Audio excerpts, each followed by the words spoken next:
Be careful what you wish for. Some dreams should never come true. No, no. Be careful what you hope for. My hope was that I would have you. But try as I might, I didn't handle it right. And success can destroy you if you let it. Got to be careful what you wish for, 'cause you just might get it.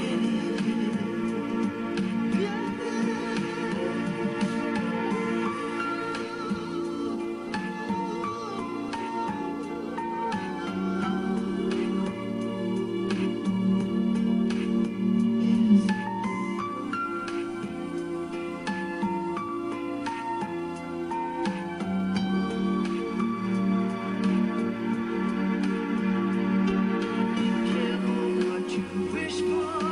Some dreams should never, never, never come true.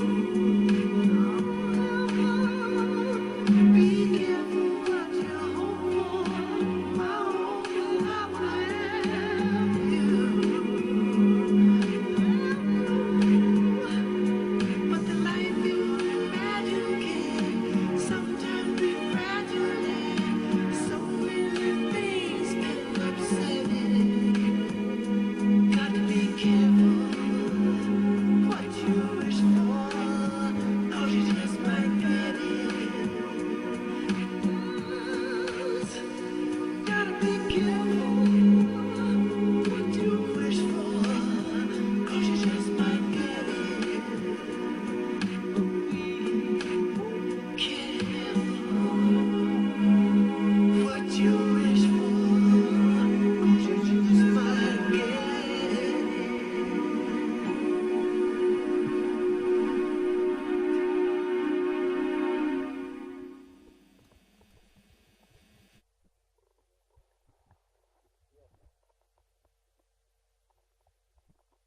Recording started.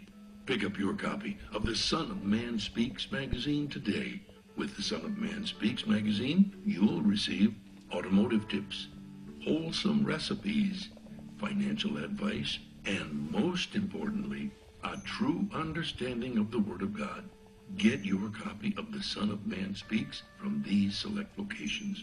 Sisters, Braid 2, 18070 Mount Elliott, the Shell gas station, 13110 West 7 Mile Road. To get a subscription, call 601-786-9788. That's 601-786-9788. The Son of Man Speaks magazine, dedicated to becoming free indeed.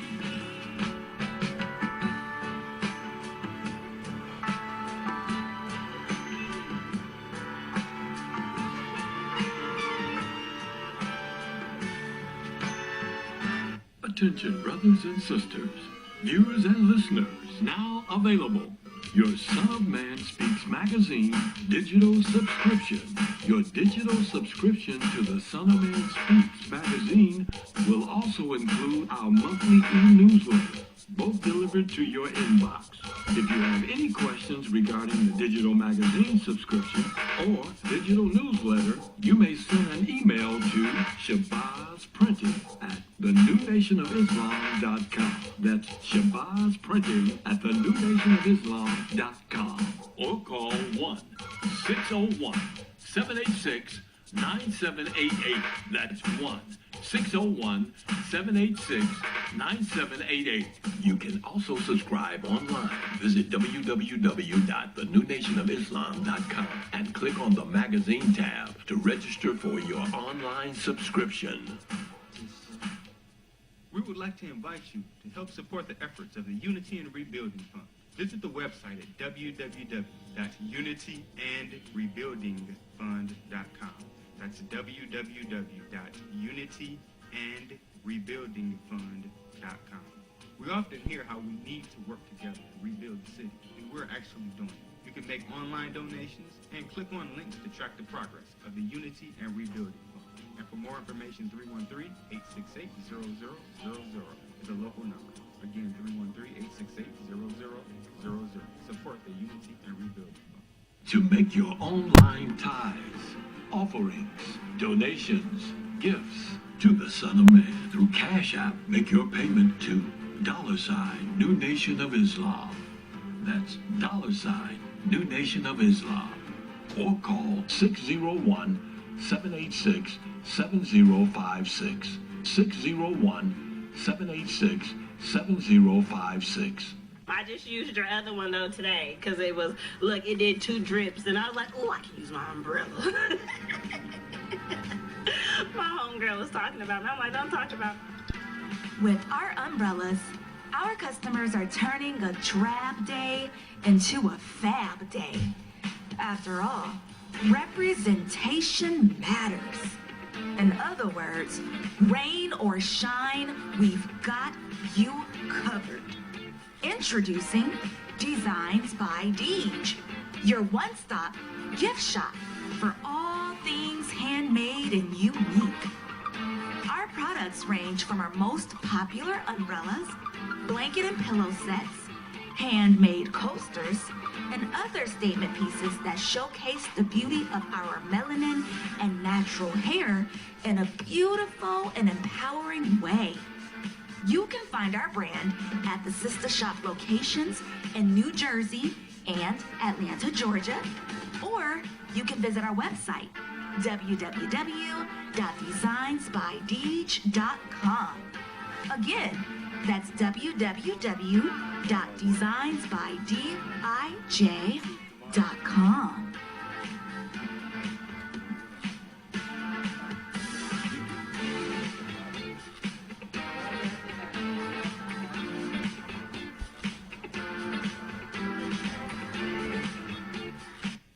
SOS Graphic Design provides agency-quality professional graphic design services from established companies to startups and individuals, creating a simple logo to complete rebranding and delivering visual communication with print media.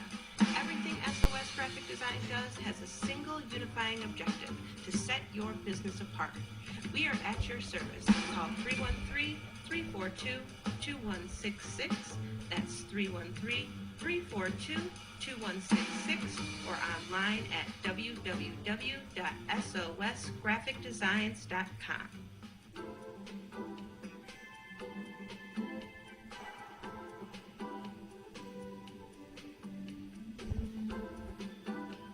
Are your clothes coming apart at the seams? Universal Seamstress and Tailoring has got you covered. At Universal Seamstress and Tailoring, we specialize in a wide variety of alterations and transformations to make and keep your clothes looking and fitting their best. From hem jobs to downsizing suits and dresses for a perfect fit to replacing zippers and buttons, Universal Seamstress and Tailoring is your one-stop shop for clothing maintenance. Also, do you have a logo for your clothes you'd like to wear? Universal Seamstress and Tailoring can put it there. That's right. At Universal Seamstress and Tailoring, we not only do alterations, but embroidery as well. Shirts, pants, coats, hats, even bags. If you can wear it, we can embroider it. So remember, whether it be alterations or embroidering you need, Universal Seamstress and Tailoring has got you covered. Universal Seamstress and Tailoring is located at 1404 Main Street, Fayette, Mississippi. Come and see us or give us a call at 601-786-0540.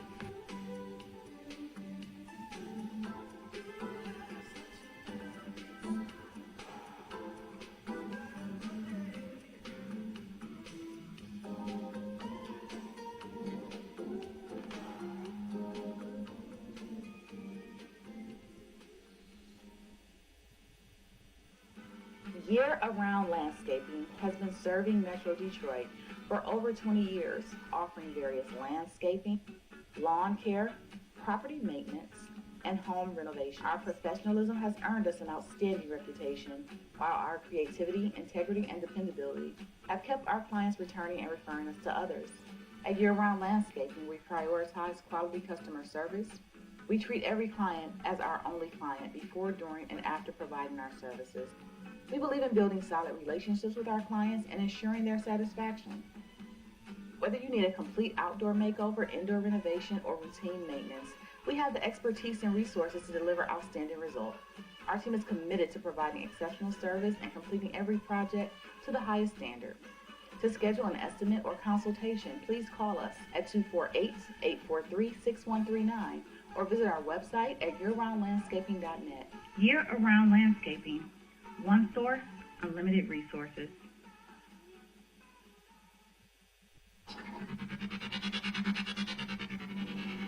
For elite carpet, floor, and upholstery cleaning, call Supreme Steam Cleaning.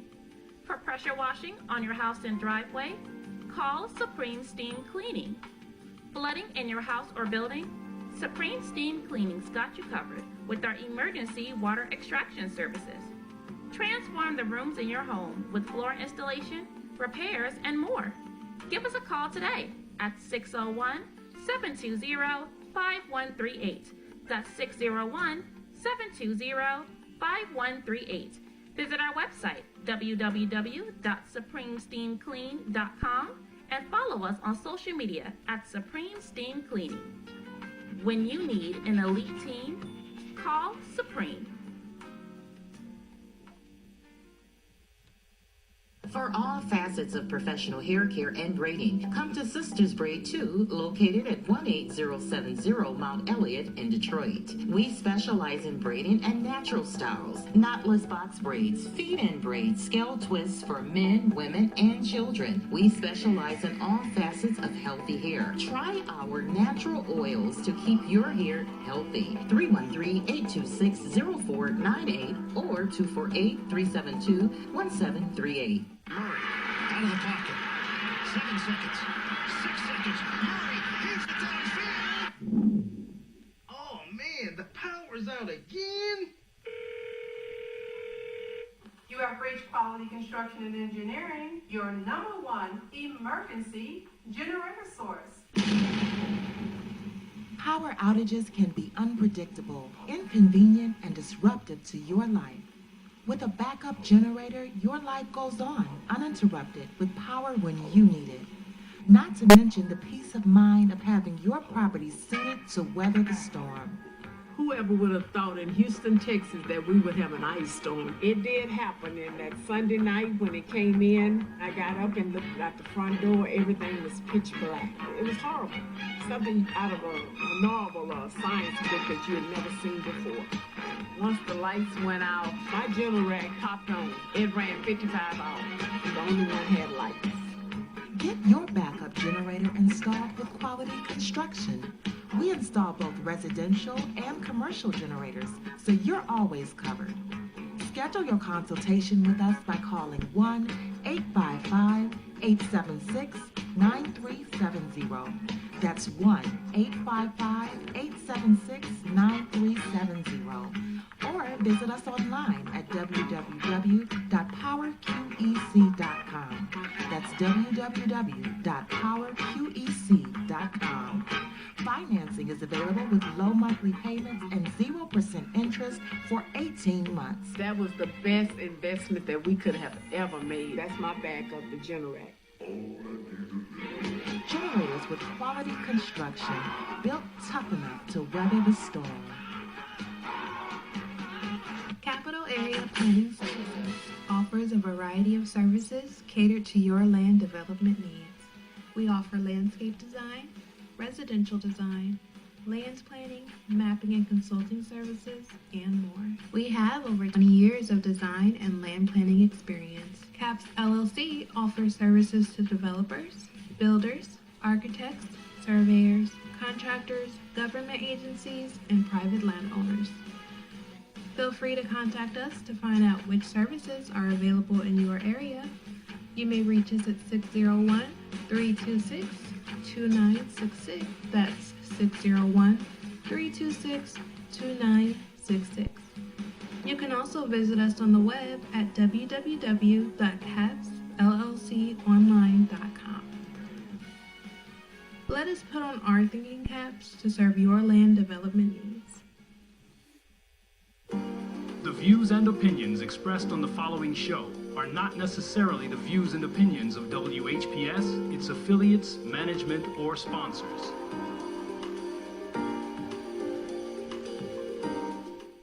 Brother Brothers and sisters, are you tired of reading the Holy Scripture and not really understanding what you read? And if you're reasonably sure, have you ever tested that what you feel you know with someone that has a different view than your own? Then let's talk with one another. Then let's reason with one another on a Scriptural Discussion with the Son of Man every Wednesday at 9 p.m., Friday at 9 p.m., and Sunday at 12 noon. On WHPR TV Detroit Live, 88.1 FM WHPR, and Comcast Cable. Why don't you call and discuss the Holy Bible, and if you have one, the Holy Quran, and come to an agreement about the Holy Scriptures and their true meaning? You can call in live on the air at area code 313-868-4336, 313-868-0342, or 313-868-0351. That's 313-868-4336, 313-868-0342, or 313-868-0351. And now, let's go live with a Scriptural Discussion with the Son of Man.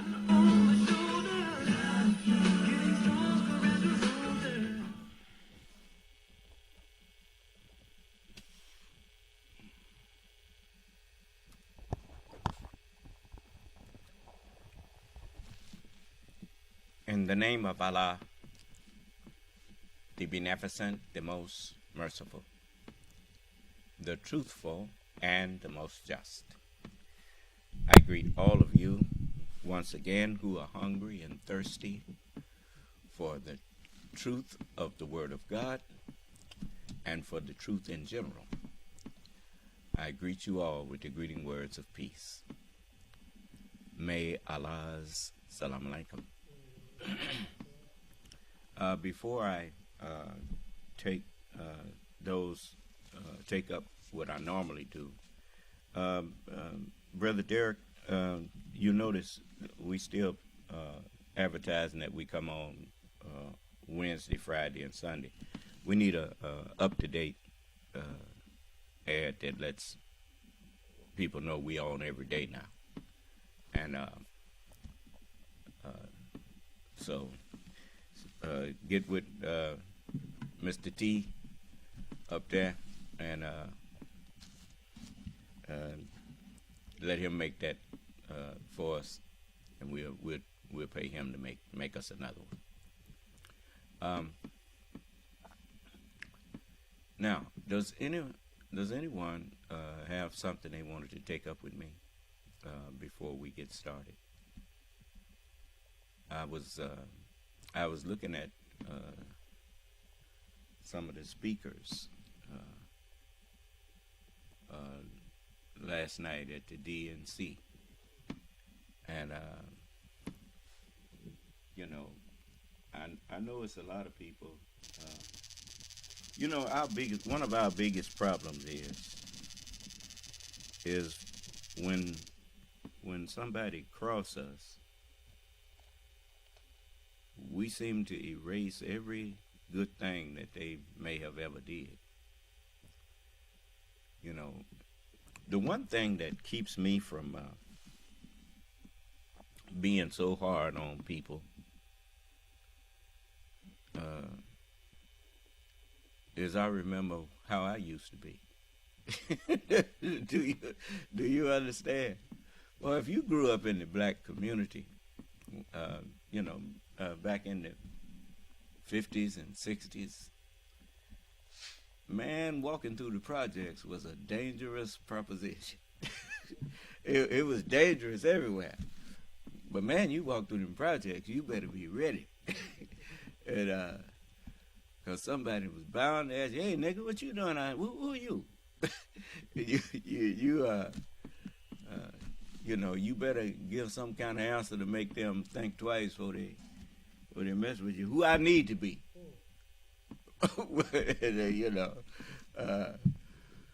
And me, I had a lot of brothers. It was 7 of us.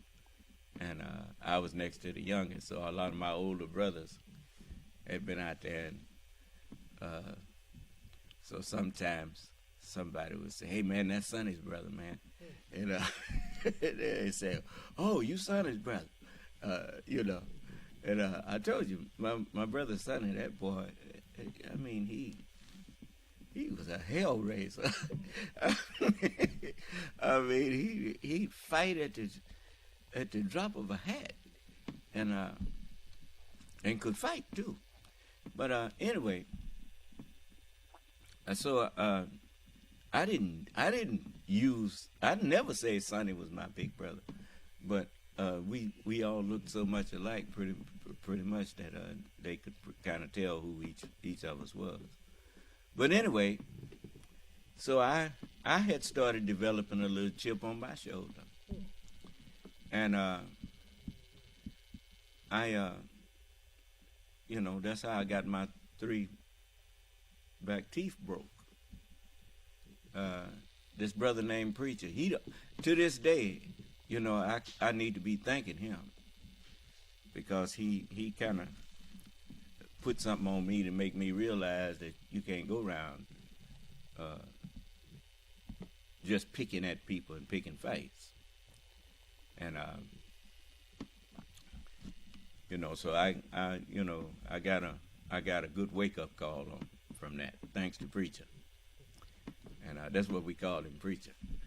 And and after that, I kind of slowed my roll, as you say. But but I never was, like I said, to this day, I don't know why I was Allah's choice, but I was. So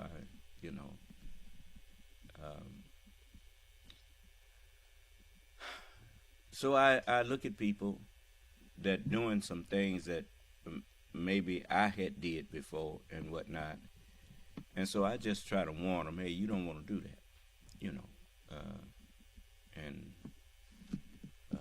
but I don't think that means that the person is just forever lost, because when I was doing it, I never had the slightest clue that I would be standing up teaching the word of God to nobody. Do you understand what I'm saying? That was not my future plans, believe me. And so, you don't know what Allah has in store for you in life, nor for anyone else. And so, you should be kind to one another. You should live your life and let other people live their life. And what you see in a person today, that does not always determine what that person is going to be for the rest of their life. You understand? And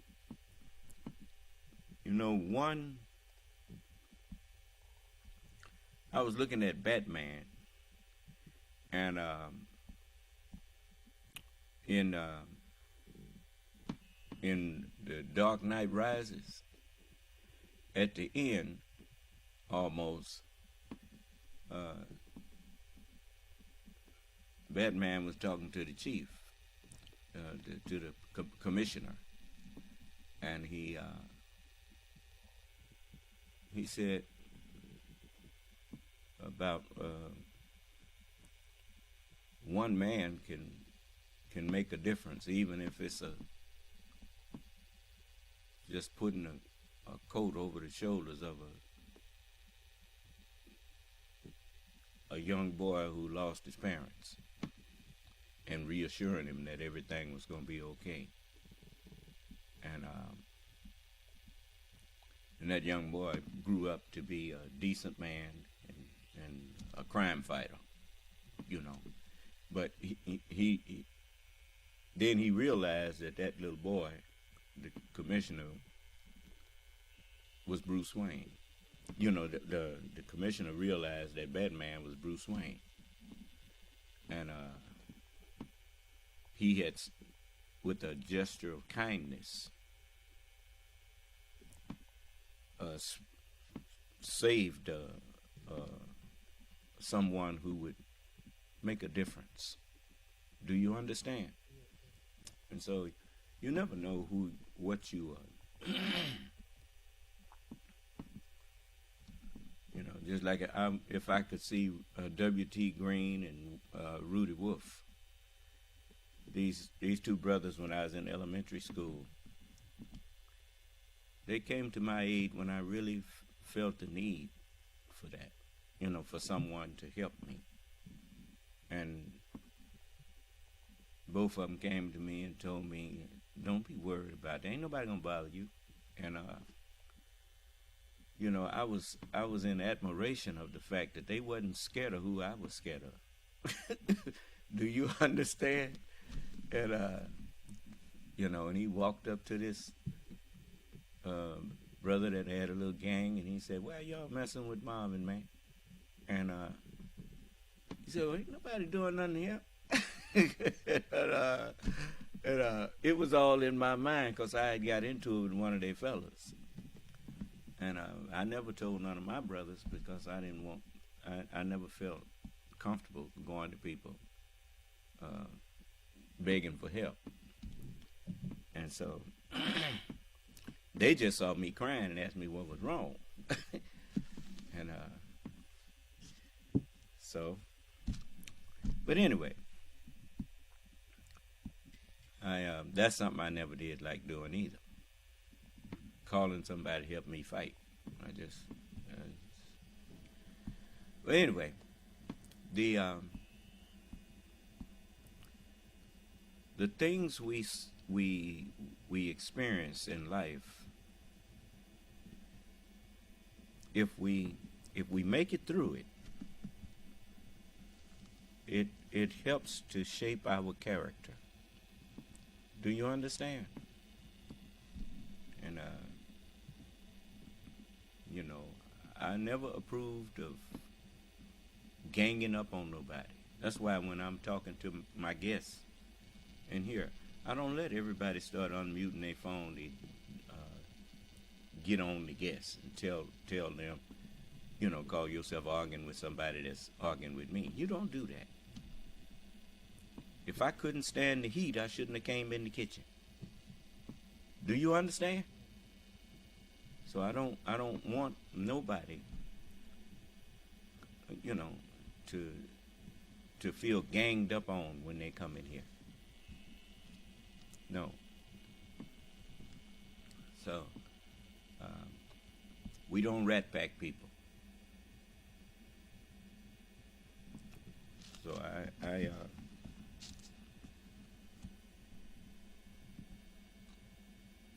you know, I carried that from the time I was a child. I just never did believe in ganging up on people. So if you think that what happens to people when they're children don't make a difference when they grow up, well, you know, the kind of child that you were on a consistent basis, you're going to take that into adulthood. That's why when somebody correct you, a parent, you know, black people, we say a lot of things and then we become hypocrites to the things we say. Because we say it takes a village to raise a child, and then when somebody in the village says something to your child, you get mad. Do you understand? Just like what that judge did to that 16-year-old to show her that you on the wrong path. You bucking up to people who are in power, and not only that, even if they ain't in power, they are old as your parents. And you don't respect them. That tells them that you don't even respect your own parents. Generally, children treat other adults with the same courtesy and respect or disrespect that they show to their own parents. Do you understand? But the problem with that is your parents think that they showing love for you by tolerating your stupidity. But I'm going to tell you something. The people out on the street, they ain't going to accept that from you. They're going to show you what that will really get you. And you ain't going to like it. And when you go down there crying all them crocodile tears for your dead son or daughter, just remember, the way you raised them led them to where they at. You did that by not correcting them and not making them respect your authority.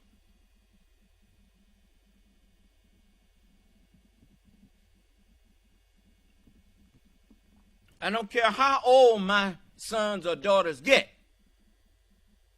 They ain't never going to get old enough that I ain't daddy.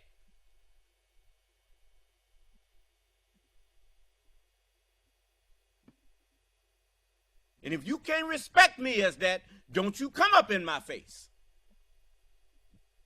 Because I'll throw you in hell.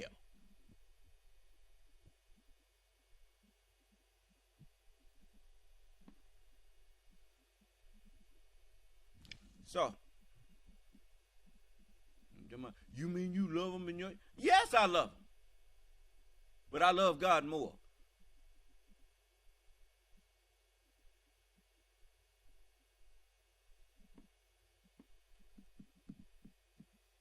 Whosoever loveth father or mother, son or daughter more than me is not worthy of me.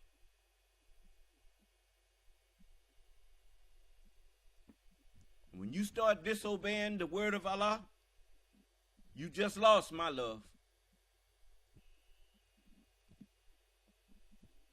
Because I know if you don't obey God, then you not going to have no love in your heart for me pretty soon.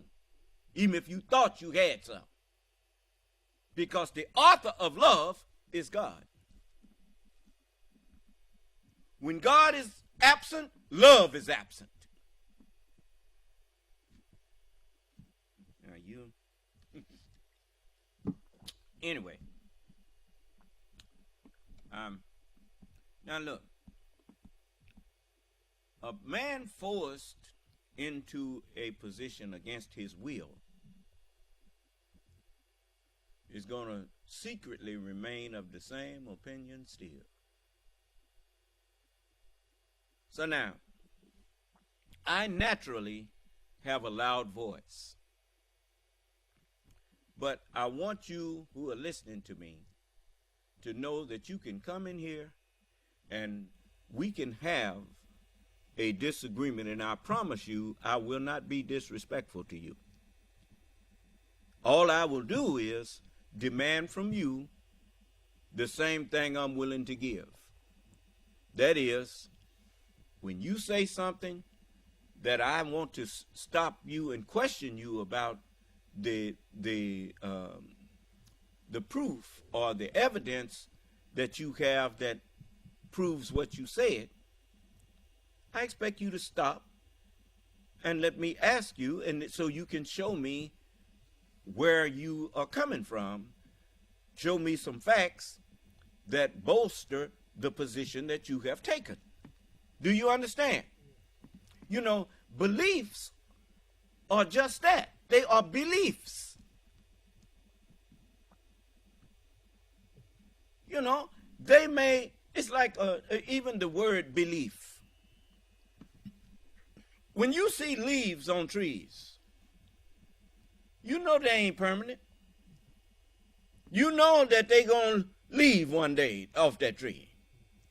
So if you expect them to be permanent, you're in for a surprise. Huh? Because actually, it is one of the things that makes the tree somewhat independent. And even if the tree does not bear fruit, the tree has those leaves on it that the wind, some of them, the wind takes away and they drop in other areas and decay and become fertilizer, compost. for something else to grow. But a majority of them fall right around that base of that tree, and that tree is self-sustaining with compost. Leaves going down in there, giving back to the tree. Now, likewise, when we talk to one another, it's just like when we walk all over the earth, and pieces of us, little dust particles, is falling off of us continually. Just wherever we go, our skin is shedding. That dust is going back to that dust. Well, and just about everywhere we go and someone strikes up a conversation with us, we received all of the knowledge that's in our heads from other people. And so it's only right that as we live life, we giving back. Do you understand? We giving back what was given to us. You see? And so some of the things that we give back, most of the things that many of us give back is nothing but beliefs. Do you understand? Just like when I received the songs of Peter Cottontail and the story of Jack and the Beanstalk and all that, those are little fairy tale beliefs. Do you understand? And they left my mind and went to somebody else, and somebody else's mind and went to somebody else, fertilizing what you call imagination, huh? And but it wasn't factual. Do you understand? And so we have to learn that when we are making serious decisions, if we want safety in those decisions, we have to learn to seek out facts before making a decision. Do you understand? Because a decision is no better than the means by which you arrived at that decision. If you made a decision based on beliefs and someone's deluding you, then your decision is a delusional decision.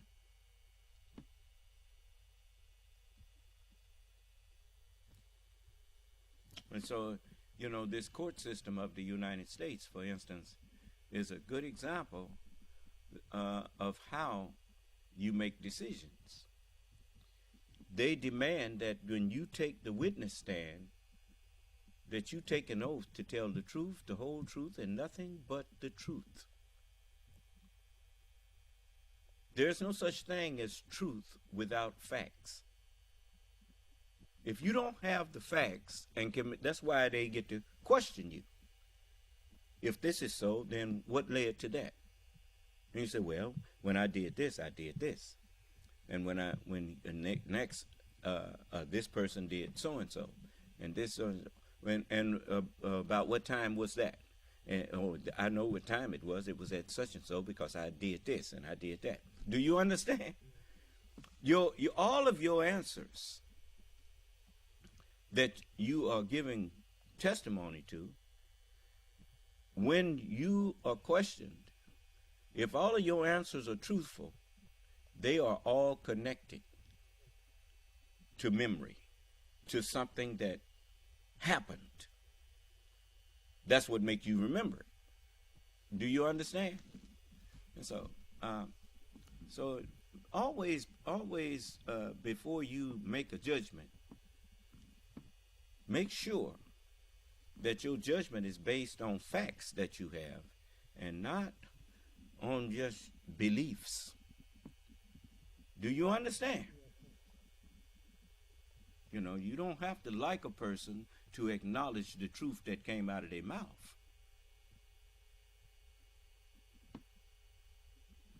You know, it's just like W.D. Muhammad. He kind of confessed that the honor that they was giving him, he didn't really deserve it. Allah made him confess that. He said, before I begin, I must say to you that I'm too small for all this honor that you are. Yes, he was too small. It's a very small person who, in order to gain a position over you, pretend to feel for you to believe something that you believe when they really don't. Do you understand? But he wants that position so badly that he's willing to lie to get it. Do you understand? And that's a small mind. That's not a leader. A leader will never lie about what he stands for just to get you to accept him. You know, if you just going the way the crowd is going and you run to the front of the line, you can't claim to be leading them. They was going that way whether you was in front or not. But when you can convince people who going one way to, hey, that's the wrong way, come on, go, you need to go this way. Did you see what was that, the day after? You know, when the snow, when everything was freezing up and people was being killed by the cold, and the young man, he tried to get those people to not leave because his father had told him that it was too dangerous, and some of them listened to him, and because they would have all left if he hadn't been there, huh? And so, you know, his dad was a meteorologist and whatnot, and he was able to convince some of those people to stay behind and don't go out there and brave that dangerous Arctic blast. And yet some other people was telling people, no, we got to go such and so. So some was led wrong and some was led right. Huh? There you go. So, and every 4 years you get a chance to listen to people who try to lead you to the polls to vote. You know, and if you vote your intelligence, then most of the time you will make the right decision. But if you vote your emotions, most of the time, half the time you're gonna make the wrong decision. You see, and when you go to vote for who you're going to give the most powerful office in the land to, you ought to make sure that that individual, whoever he or she may be, is the best choice out of the two based on the facts that you have about their abilities, about their personalities, about their character, about everything that you would like true leadership to have. And they may fall short, but choose the one who's closest to what you're trying to achieve. And if what you are trying to achieve is a more perfect union, a more perfect example for other nations to emulate, then choose that person who you feel will help this come to pass. You see, I was looking at the DNC convention, and I was looking at all of the stars and the people who been blessed by the people of America, by the people of the United States, to become wealthy people. And most of them now are supporting the Democratic Party because they recognize, as I recognize, that the Republican Party seems to have been taken over by people who would kill the goose that's been laying the golden eggs. These people want to not make it a more perfect union. They actually want to destroy the union. And you can see that by the polarization. You don't hear the new Republican Party talking about unity now. They don't talk about unity. They talk about loyalty to the party. And loyalty to the party is loyalty to Trump. Do you understand? Even when they accept and acknowledge that Trump is not fit to lead, they reconcile that in secret by saying, well, you remember what Grover said, we don't need no fearless leader. We don't need nobody to think up nothing. So it don't bother us that Trump is dumb, that he can't think, because the leadership gonna come out of the House and the Senate. Remember that? You know, you have to remember what people say. If you don't remember what people say, how you gonna know the truth? So everything that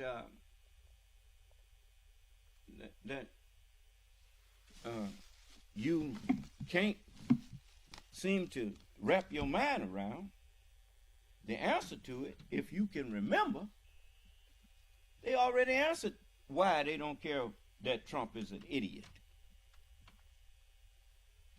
He can go play golf for 365 days out of the year if he want to, because that's not their worry. They don't care about him. His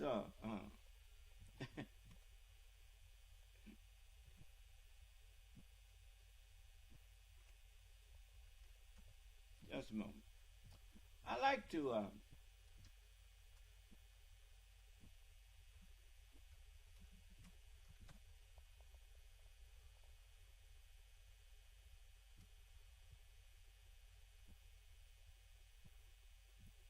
just give me a minute here. My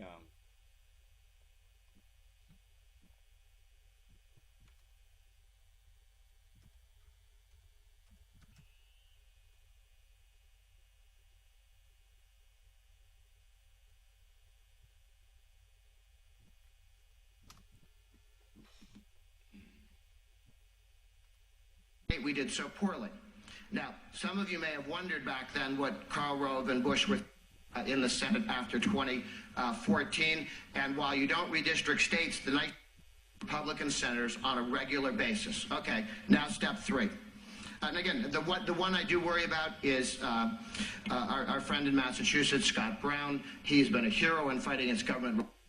I used to live in Massachusetts, and it's just a tough state. So focus on that. He should win. He's a great guy, and he helped poke the first hole in Obamacare, and hopefully will be there to see us get rid of Obamacare completely.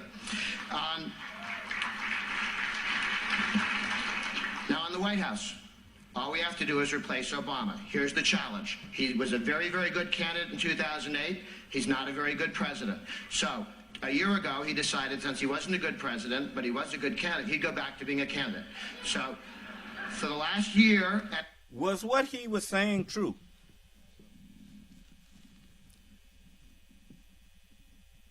And if those people were willing to sit there and hear him lie about what kind of president Obama had been, that set the stage for them to accept Donald Trump.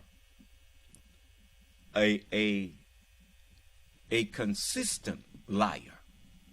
Do you understand? You see, when you are willing to, it's just like me. I will not support you lying on Donald Trump. If you say something that ain't true about him, I ain't gonna be your amen corner. Do you understand? As you would that men do to you, what? Do ye also unto them? Do you want people to lie on you and other people back them up in that lie? Well, then don't you ever be backing nobody up, lying on somebody just because you don't like the person they talking about.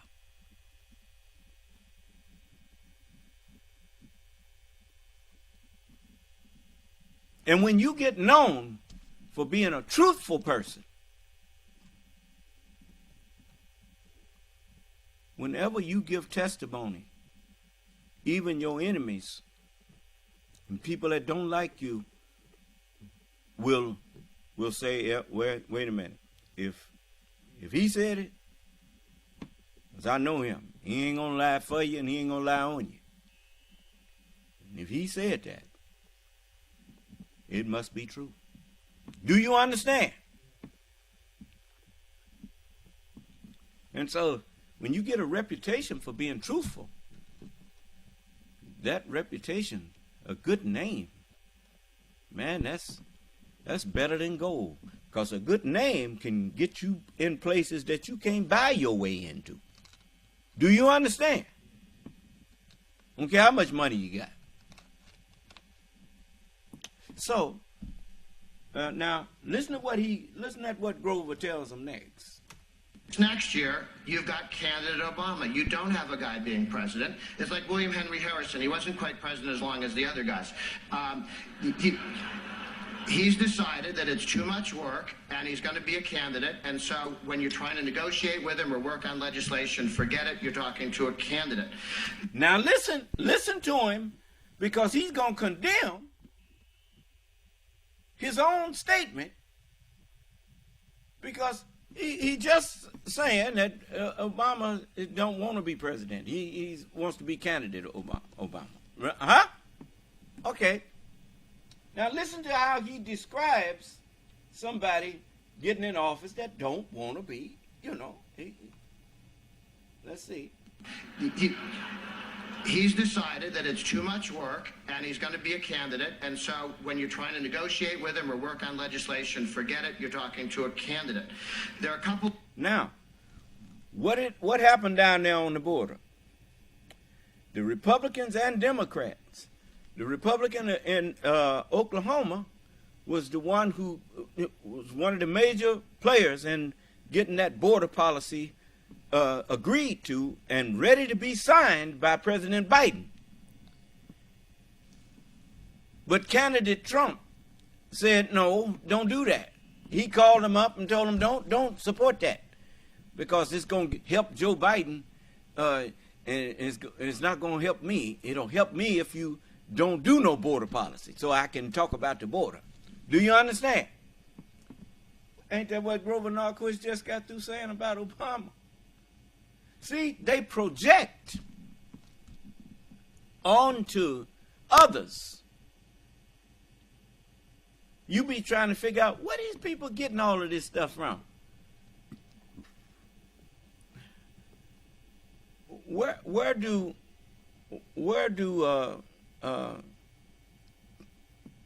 polluted water come from out of a fountain? It comes from the source of that fountain. Huh? They don't have to go and make up nothing. They just tell you what they're guilty of, and they put it on the other person. You hear me? Okay. Now, just listen. Thoughts on why we've had some angst on the Republican side at the presidential level. The first is good news. It's good news. We have all these candidates, and conservatives haven't picked one, or rather at some point with serial monogamy, they picked one at a time. Do you know what an ankh is? An ankh?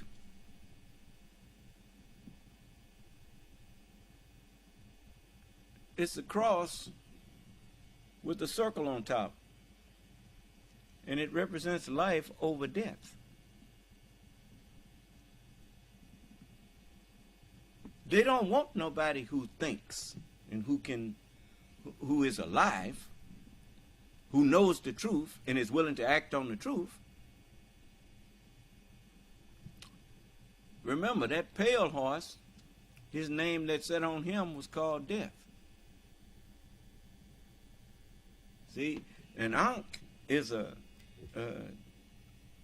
cross symbol, but at the top of it, it ain't got that line going up. It's got a circle sitting there. Life over death. Mind over matter. Do you understand? You got some Republicans, he call them ankhs, that put country over politics.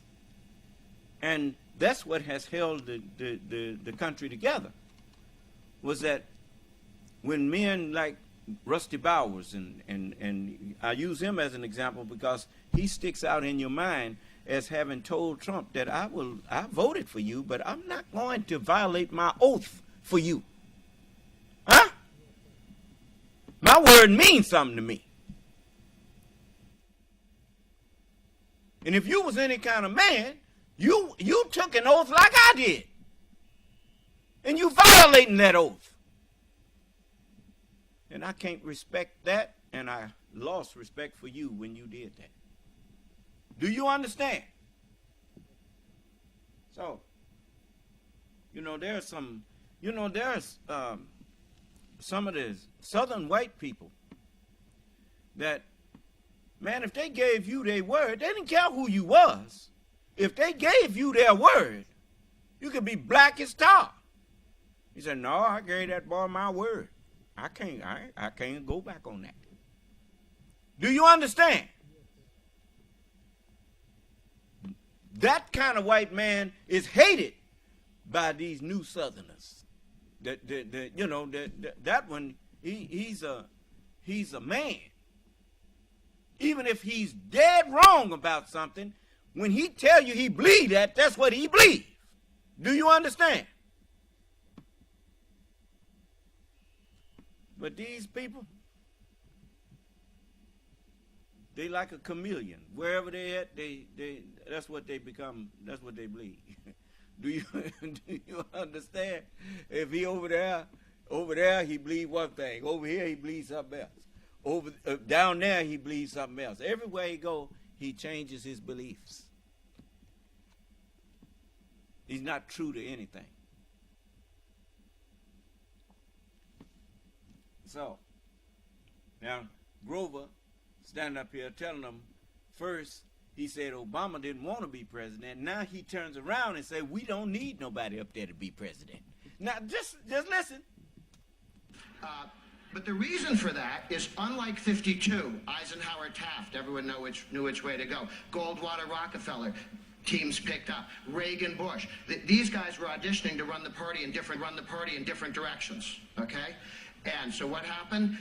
We now have a Reagan Republican Party. Everybody that ran for president wants to run as Ronald Reagan, which is why you have conservatives supporting each of these candidates. This is called winning. It's not a problem. It's confusing, but it's winning.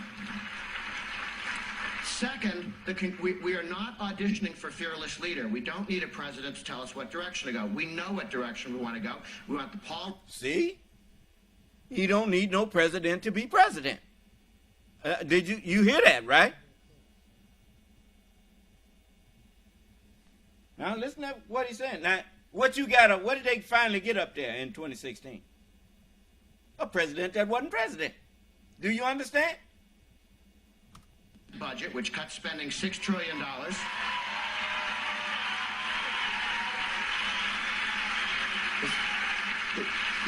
This is very easy. It block grants all the 77 plus welfare systems. It takes all of these unfunded liabilities and makes them fully funded and individually controlled by individuals. It takes spending from 25% of GDP down to 20% in 10 years and then down to 15% in out years. The Republicans in the House have passed 24 plus bills that create jobs and opportunity and strip out regulations. We just need a president to sign this stuff.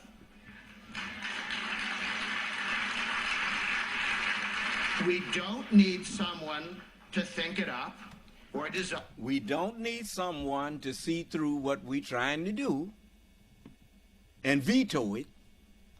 We just need somebody that's dumb enough to get up there and shut his mouth and take the crumbs we give him. And you know, who is we? It's the people who said America first. Because, look, if America had not gotten into it,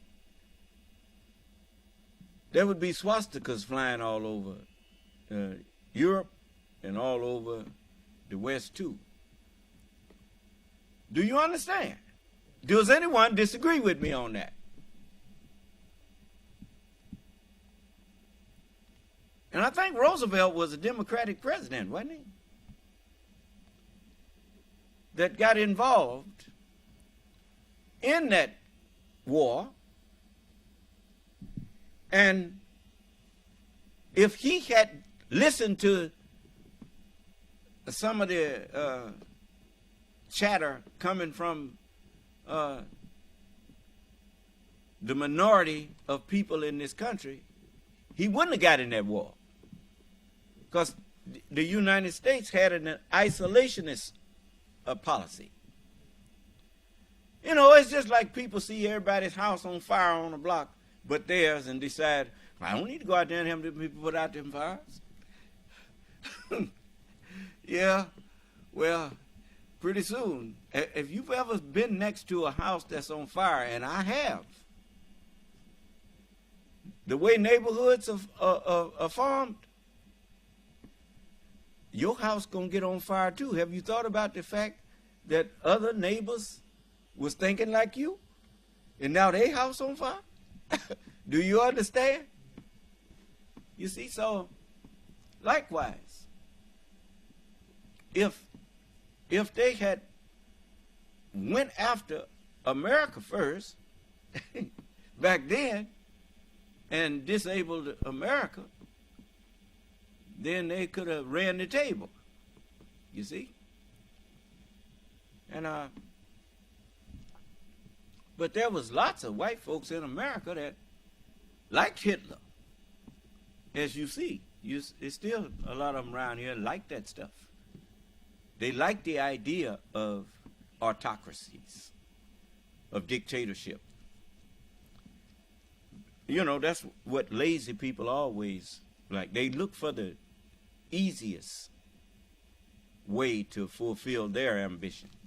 And their ambition is just to have an easy life and easy ride.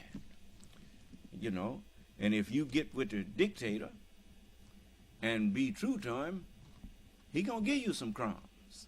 He gonna need a military. He gonna need all that stuff. And all you have to do is help him oppress people who disagree with him. Do you understand? So, they still haven't learned the lesson that the human spirit came from God. And no matter how you try to stamp it out, it will always rise again. Because that which God have joined together, can't no man put it asunder.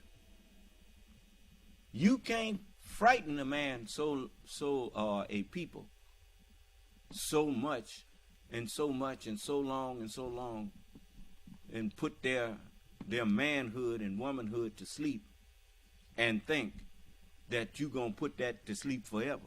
There ain't no such thing as giving somebody drugs or nothing else that's going to make them sleep forever. A sleeper going to wake up. Do you understand?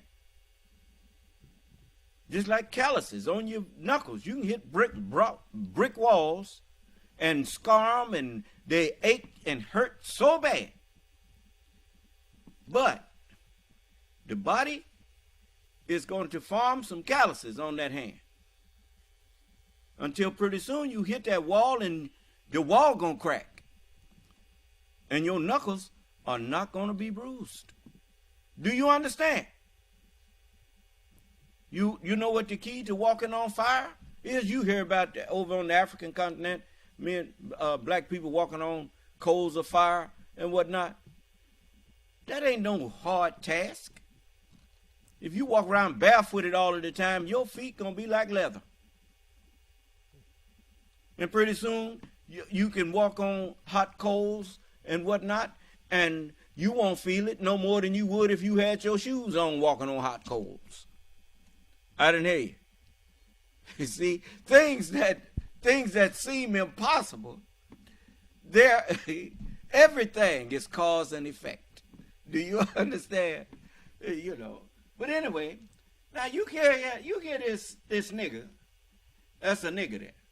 You see, he's standing up selling people dumber than him on a fool's idea. Do you understand? They sitting there clapping, and if you ask them, why are you clapping? Well, he talking good. How is he talking good telling you to elect a dummy for president of the United States? How is he talking good? So the founding fathers didn't have it right. Right? They wanted somebody stupid for president. Then created an office that is the most powerful office that this world knows of. And they created that office so they could put a dummy in there.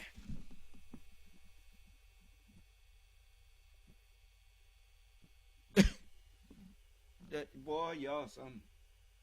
Just a moment. Let me back it up. I want you to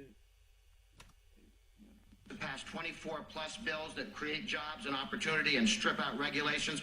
We just need a president to sign this stuff. Why would you strip out regulations? How would you like it if the NBA stripped out all the regulations on how basketball is played? Do you think you would enjoy watching that game? If people could be running down the court, dribbling the ball, and somebody walk up and knock him out, and just haul off and just knock him upside his head. You think you would enjoy that game? Do you think you could get people to play that game? You probably could, but it wouldn't be basketball. It would be free for all. Free fall. But you don't get progress and order from chaos. What did you ever you know, sometimes the title of a show it tells you more than watching the show.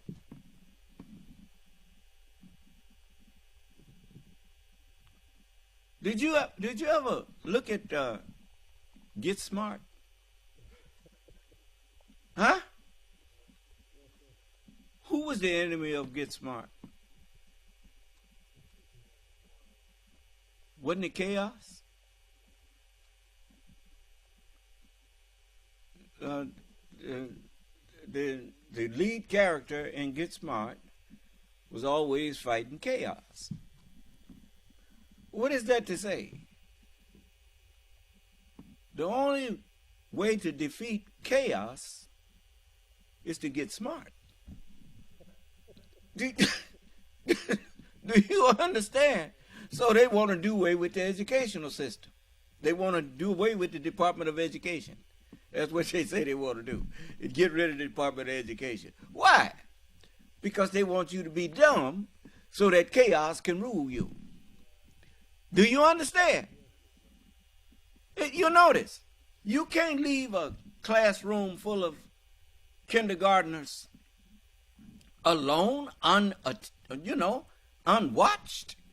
You come back in there, and you're going to have some of them crying, and others doing some of everything, and the classroom going to be in just chaos. Because an ignorant mind is a chaotic mind. Do you understand? The only way, you know why Donald Trump's rallies are being now so subdued?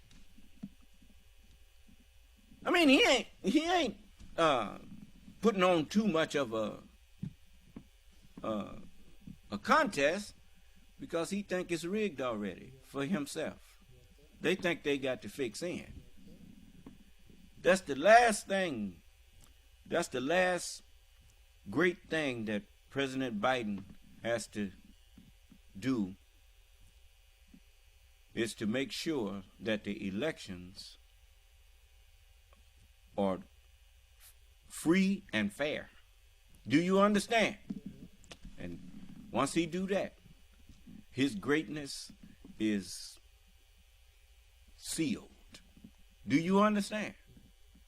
He already a great president. And, he's a long way from being a dummy. But anyway, another reason Donald Trump's rallies is so subdued now, it's like a comedian who keeps getting in front of the audience and he keeps telling the same joke. It was funny the first time, but he keep on doing it, and it ain't funny no more because everybody know the punchline. And they say, is that all the material you got? That's the best you can do? And pretty soon they start realizing that this just ain't it. They get up and start leaving. Do you understand? That man ain't never had no plan.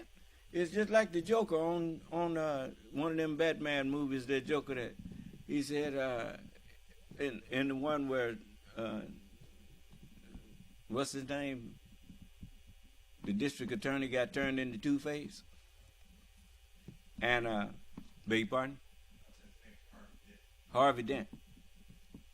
And the Joker came to Harvey Dent's room, and Harvey Dent accused him of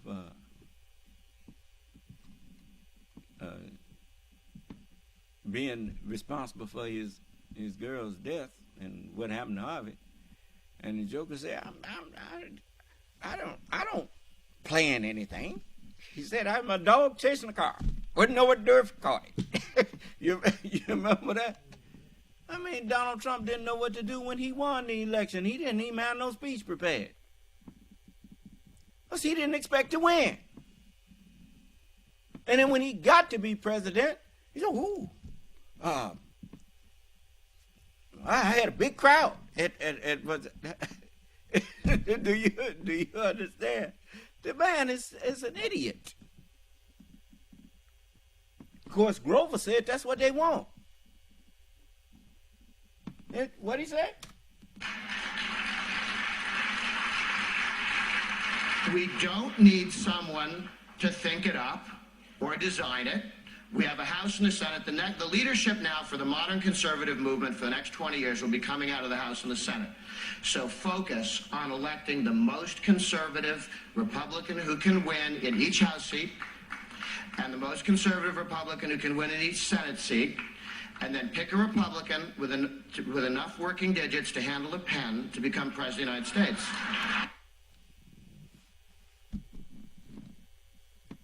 And that's what they did.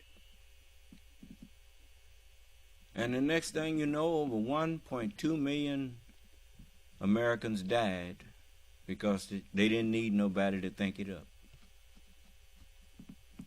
And when it came time to deal with a pandemic,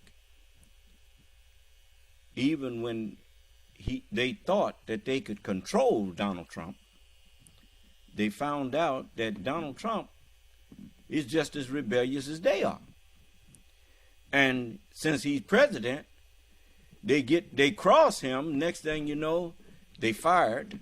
And next thing you know, they might get arrested when he get in there next time, because he knows that they wanted to control him, and he didn't like that. Do you understand? You see,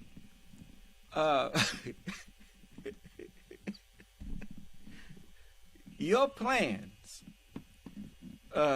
to undo something that was started. Now, if you show me another government in history that was like this one, name it. You know, I know you talk about the Romans had senators and whatnot, but they didn't have nothing close to what this government is. 3 co-equal branches? Huh? The president ain't no Caesar. I didn't hear you. No. You know, they got co-equal branches to check each other. Do you understand? Because, why? Because God helped them. He helped them set this up to swallow the seed of Abraham, and so that the Son of Man wouldn't be born in the midst of a bunch of dummies. You know, how in the world I'm going to be a ruler for the whole earth that don't know nothing about ruling? So I had to learn something about the natural ruler, the natural world. So Allah brought me to birth in the lap, the cradle of the world civilization. And I'm speaking to you from the cradle of civilization in old age. Do you understand? I'm not a baby. Not by your standard. And so, this is the end and the beginning. So I'm doing all I can to wise you up.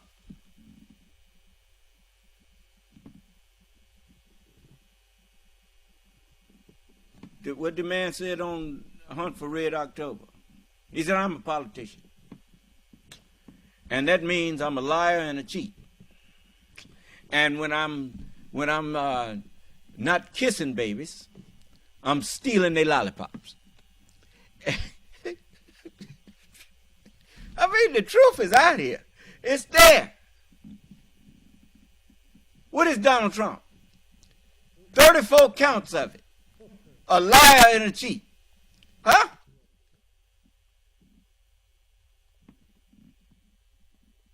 And when he ain't kissing up to you, he's stealing from you. Huh? and all of the people that's pushing him. Look at Nikki Haley. Got out there, and when she was running against Trump, he wasn't fit for that office. He wasn't this, and he wasn't that, and he wasn't this. Is that right?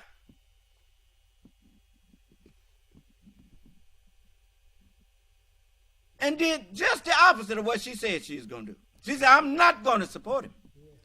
Huh? Next thing you know, she up there kissing his behind.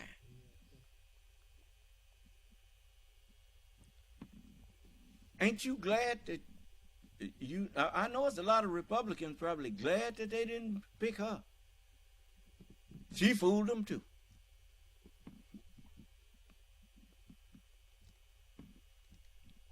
So you got some of them now. She tried to tell them, don't use my name when you going to support Harris. Republicans who for Harris who supported Nikki Haley, don't put her name in. She can't tell them don't do that. Do you understand? Do you see how sick they are? But anyway, I have to talk to you like this because I care about you. I care about this country. There's some decent people in this country. It's some decent people, black and white, brown and yellow. And that's the reason that I stand up here daily to try to make sure I did everything I could to save you from what's going to happen to you if you fail to do the right thing in this election that's coming up. It ain't enough to just go cast your vote this time. You better follow that vote to the counting place and everything else and see who's counting it and stand over their shoulder and make sure that the count that came in is the count that they report. Do you understand? Okay.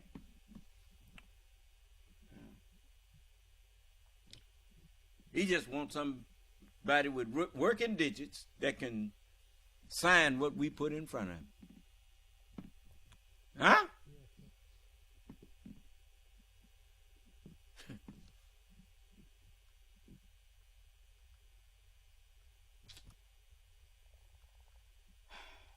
Well, I think that's enough of him. But I know some of y'all probably forgot about Grover. But I didn't. You better develop your memory. You better start instead of all the time got your face stuck in front of a computer. You better start remembering the stuff that you stored on that computer. What's the point of having it if you don't remember what you put on there? So you can go back and refresh your memory.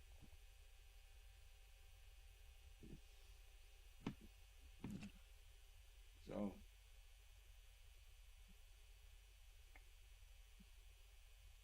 and I'll show you an example. I seem to remember distinctly seeing a video on there with Donald Trump saying that if he was going to run for politics, he'd run as a Republican because they are the stupidest voters. That video ain't up there no more. And so I have to question my memory. Do you understand? I can't refresh it. Huh? So I can't, I can't just say it like it's a fact and I remember. But I wish I had recorded it.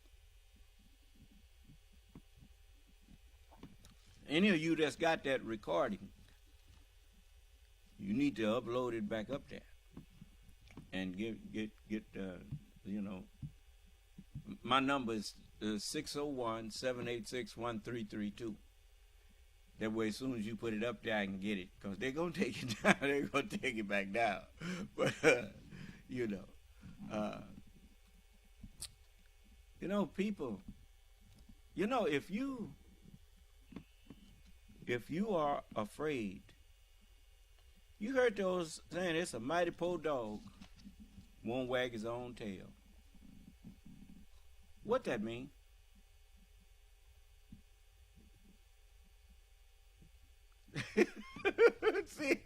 See what I'm talking about? I mean, we say these things, but we don't think about what they mean. All of y'all that have had a dog, what does it mean when a dog see you and start wagging the tail?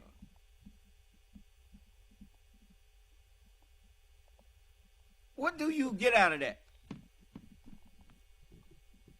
You know that dog is wagging his tail because he's happy to see you. Huh? I had a dog, and whenever I'd come out in the morning or whatnot and call her, she'd run around the yard to me, jumping up on my chest and wagging her tail, and you could see how happy she was to see me. And but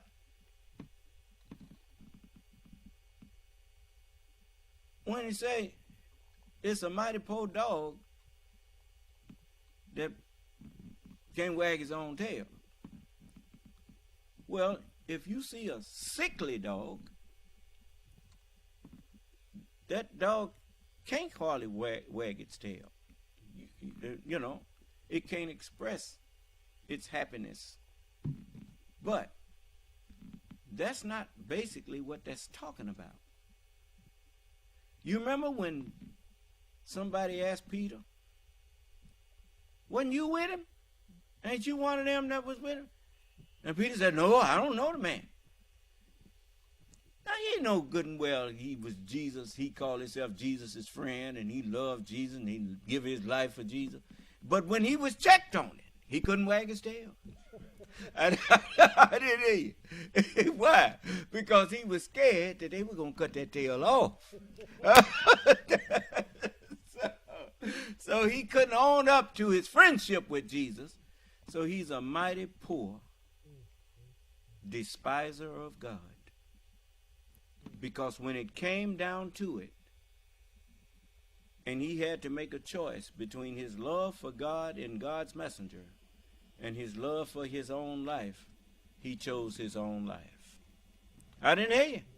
So he couldn't say the prayer, surely my prayers and my sacrifices, my life and my death is all for Allah. Huh? All right. So,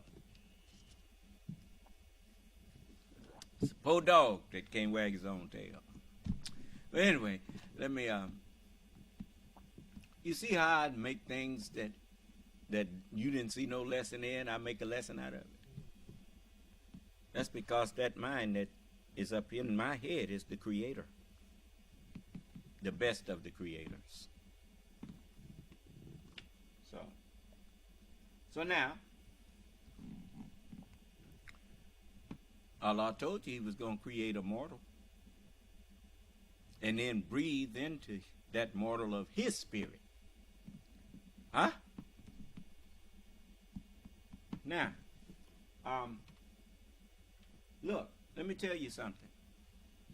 The messenger, he boasted about the Muslim world and its respecting the Word of God and the calendar history of what was to take place. They knew more about these things than the Christian could ever dream. That's what the messenger told him. Let me see here. Let's bring up the judgment of the world, because that is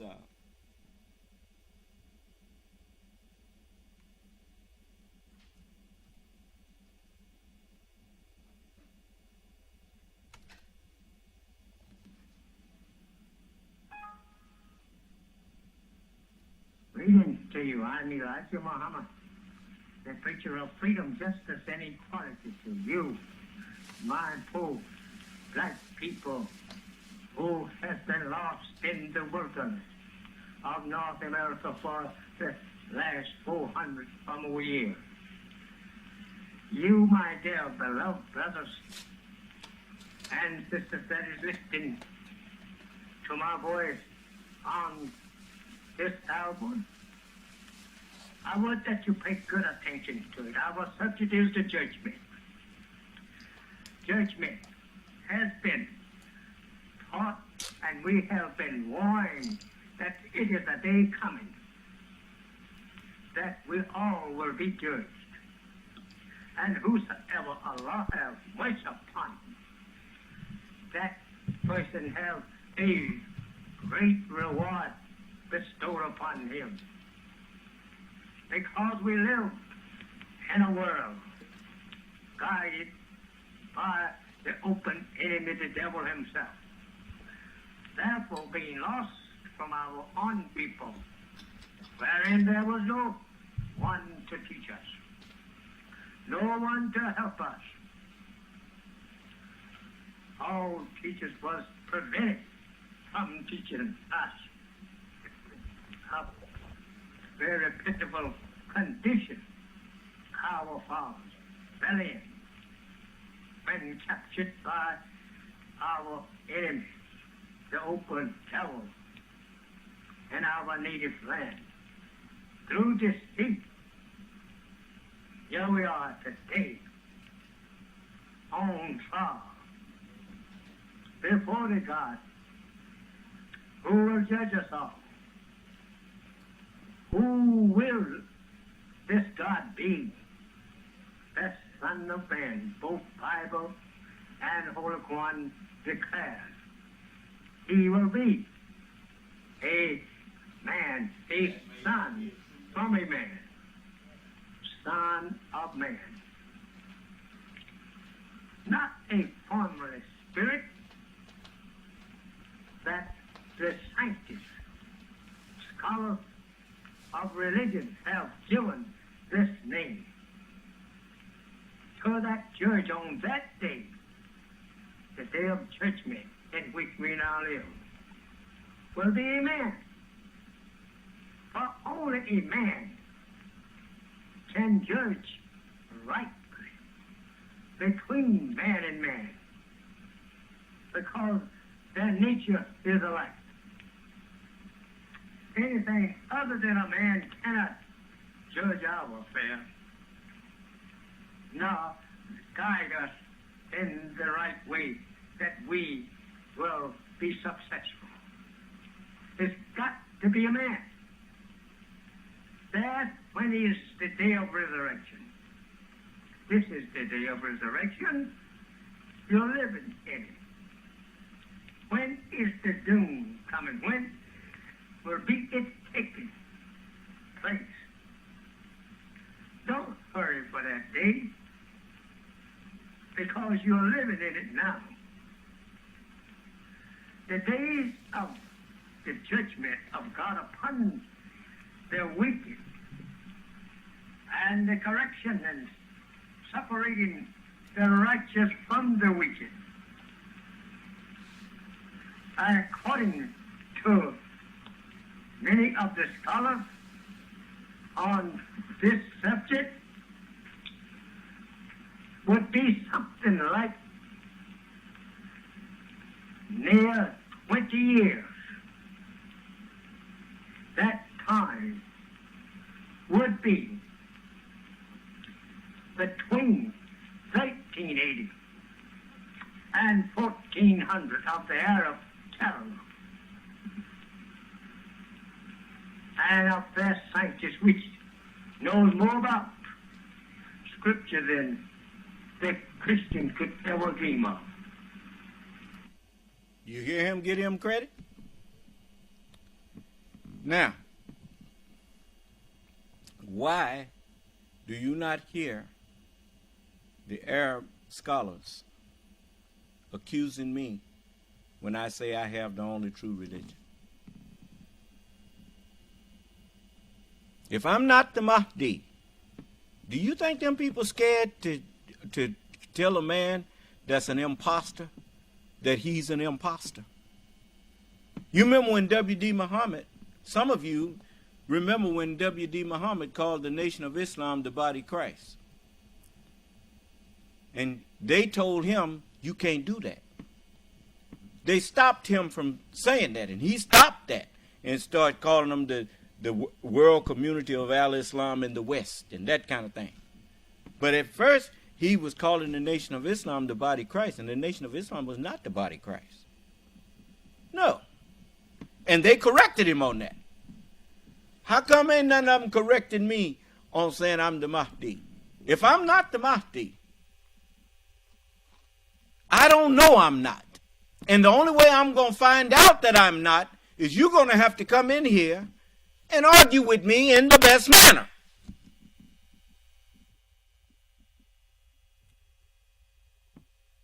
And I notice nobody wants to argue with me now.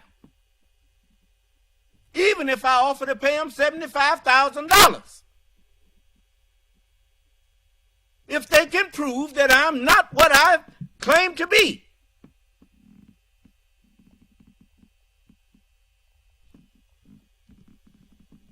Let's make it even 100. And some of y'all don't make 6 figures a year, so you ain't no sense. You come on in here, and I'll give you $100,000 if you can prove that I'm not the Mahdi. If I'm not the Mahdi, then I'm not the Spirit of Truth.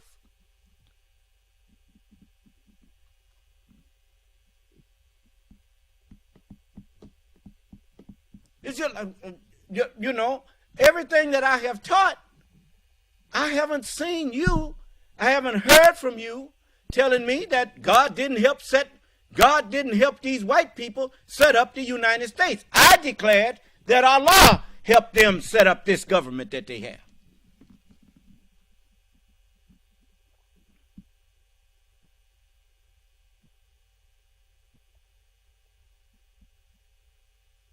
Why you think it's new? They ain't never had no government like this.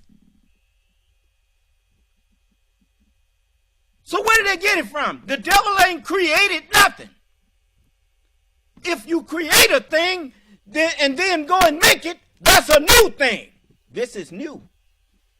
Ain't but one creator.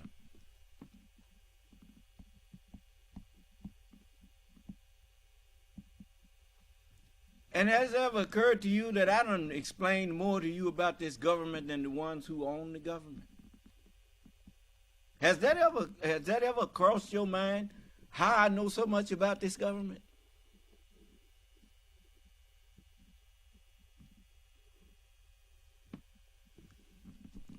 He that's from above is what?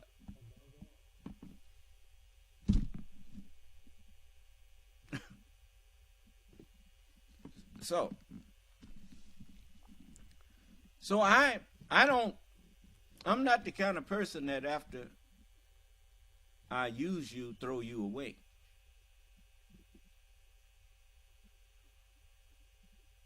If you help me, I'm thankful for your help. And I don't forget people that help me.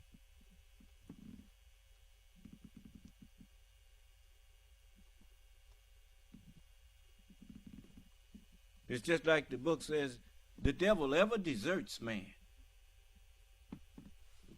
Let me find that and let you see it. Because I want you to know that I'm not lying to you. You remember I told you that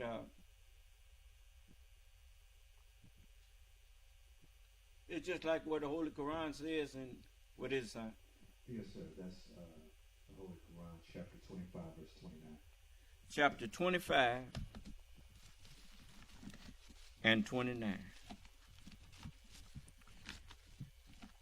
Let's see here.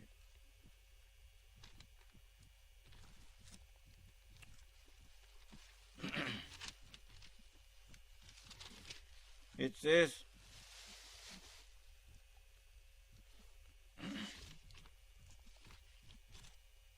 y'all give me a minute here.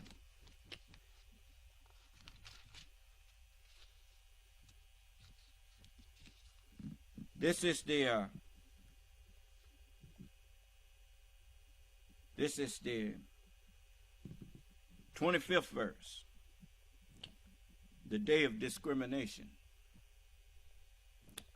In chapter 25, and it's section 3, but it's I'm going to the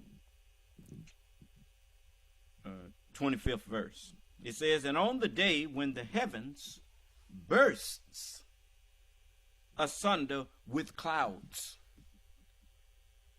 Well, that's what has happened now. When the cloud bursts, the water and vapor that they contain now has become heavy and it's falling down to the earth. Do you understand?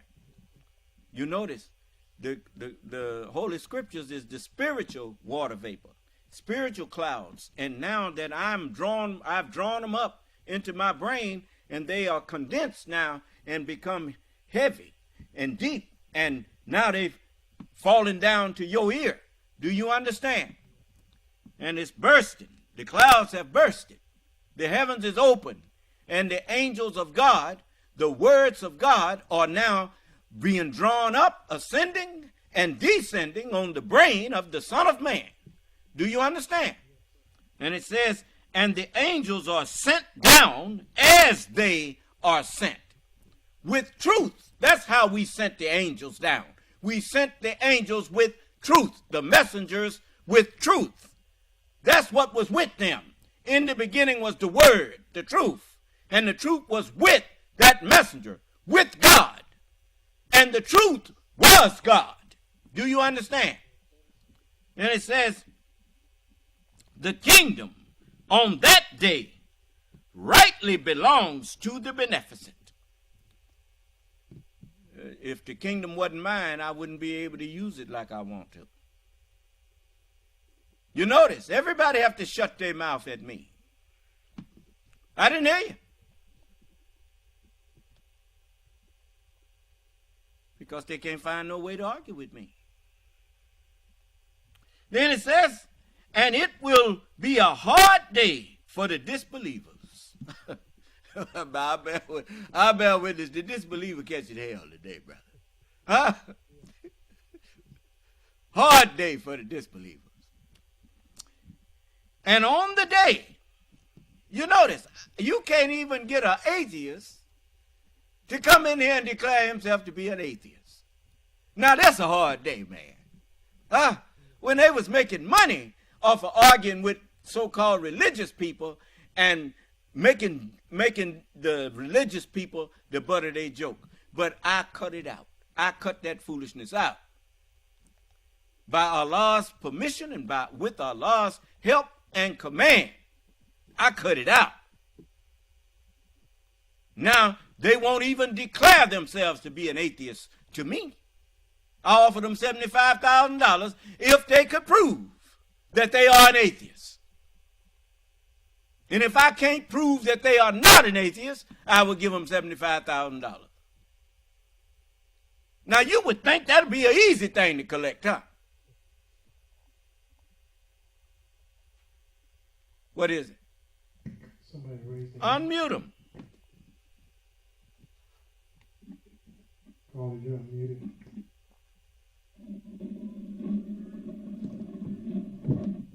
Come on now, you know you're unmuted, so go on and say what you got to say.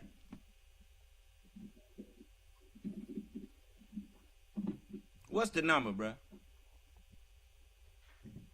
0355 is the last 4 digits. 0355? Yes. Oh, yes, sir. Hello. Oh, now.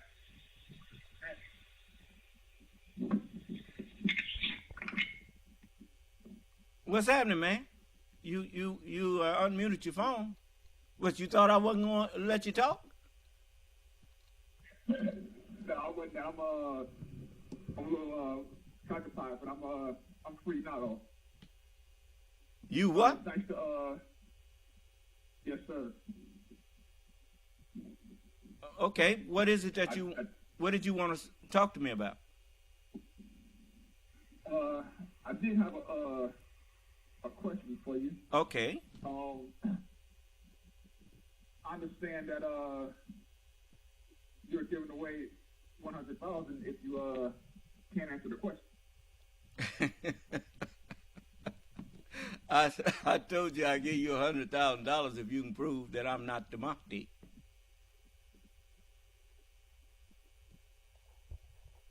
No, I don't know if I can prove that, but I ask a question anyway though. Can you do you know who was the first president mentioned in the Bible, Son of Man?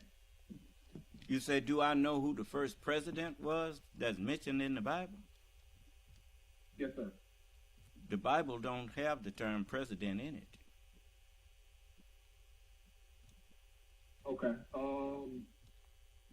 His name is Daniel. You go to Daniel. No. You first you got to show me the word president in the Bible. Yes, sir. Daniel 8:12. Daniel chapter 8, verse 12. Chapter 8. Verse 12. Yes, sir. And verse 12. Okay, let me see. Let me find that.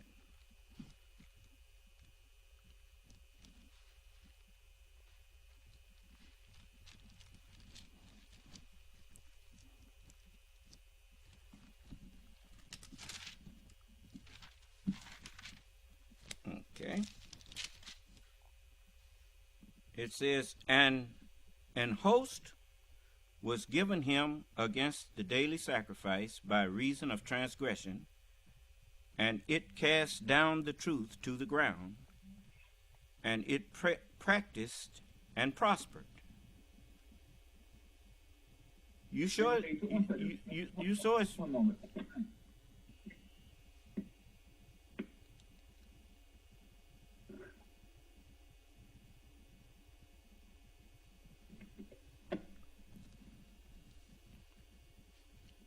I was going to say, that ain't got nothing to do with what you talking about here.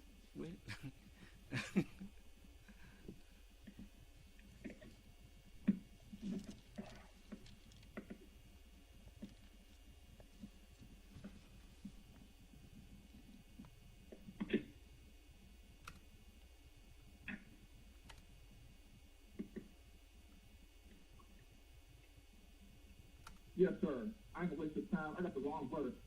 I'm gonna call you back.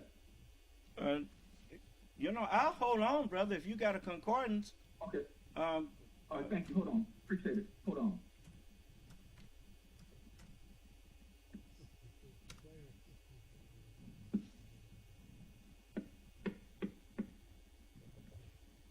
That's chapter 6. It's in chapter 6, and it says, and over these 3 presidents, of whom Daniel... I'm sorry, sir. It's Daniel 6:2. Yeah. Mm-hmm. And it's also in Daniel 3. It says, and over these... I had never read the word president in the Bible, so you brought something to my attention that I'm thankful for. And over these... I appreciate it. And over these 3 presidents, of whom Daniel was first, that the... Now listen at what Brother done showed us here. President is in the Bible, but it had never been in this world.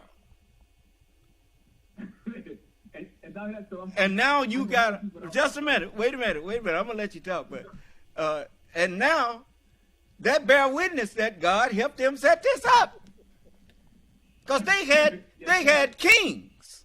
They didn't have presidents. Okay. Yes, go ahead, brother. Also, Daniel is also Son of Man. So is Ezekiel. What else I want to tell you? Take your time. Take your time. All right. What else? That's Daniel. Okay, that's about it. Yeah, I'm at work, man. I appreciate you taking my phone call. No, brother. I appreciate you calling in and bringing that to my attention. Because you just gave me something that I had never thought about looking for the word president in the Bible. And then, but one thing, you can't even Google it. Go ahead, brother. I'm going to call you back when I'm off work. Okay. All right. You be sure and call in anytime you got some more you want to share with me. All right. All praises due to Allah. Yes, sir. I appreciate you. See? You think that can't nobody tell you something? There's plenty of people can tell me something. You know, as the messenger said, that he still speaks to me. Right directly, the voice come to me like a word coming from you. You heard what I told him? I ain't never read the word president in the Bible. And he showed it to me. Now, that bear witness that they didn't just come up with this, the word of God. God helped them set it up. You know, he didn't give them no Caesar. He gave them a president. Huh? Yeah, man. And Ben Franklin, he kept up with it. He said the father of lights. Daniel was one of those lights. The truth is the father of all. Even the prince of darkness. There's a light in him that's darkness. And God gave him that. Do you understand? He's the father of all lights. The lights that you can see and lights that you can't see. So all praises due to Allah. So, you know, don't never turn a deaf ear to people. Because when you do that, you may be turning a deaf ear to God. So, now, I'm going to remember that one. All praises due to Allah. And it's in the 2nd, 3rd, 4th, 6th, and 7th verses. It don't show no other place that president is in there. But in Daniel, it's in 5 places. 1, 2, 3, 4, 5. All the presidents of the kingdom, the governors and the princes, the counselors and the captains have consulted together to establish a royal statute and to make a firm decree that whosoever shall ask a petition of any god or man for 30 days, save of thee, O king, he shall be cast into the den of lions. You remember Daniel? And Daniel was one that didn't bow to that proclamation. They caught him praying and threw him in the lion's den. Huh? Yeah. They always scheming. And then get the king to do something because his word is law, you know. And so they get him to declare something, and then they go out there and find somebody that they know going to break that, which was Daniel, because they wanted to kill Daniel. You understand? There you go. So they frame mischief by a law. To frame mischief by a law means to protect their desire to do something evil by making a law and making that thing that they the law itself is unjust. And so to prevent a man from praying when he wants to pray, you know that a truly religious man, he gonna pray whether you tell him it's okay or not. Do you understand? And they knew Daniel was going to violate that. Huh? And that's what they did. They set up an unjust law so they could entrap Daniel. But the lions didn't bother Daniel. Do you understand? So all praises due to Allah. Now, let's go to something else here that I wanted to show you. The Bible and the Holy Quran, they agree on many things. What did Paul say? What did he say about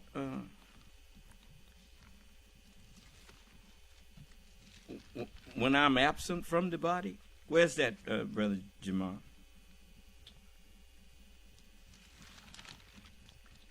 To be absent from the body. 2 Corinthians chapter 2, verse... I'm sorry, so 2 Corinthians chapter 5, verse 8. Chapter 5 and the 8th verse.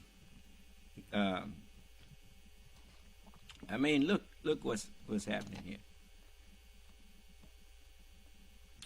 Let's see.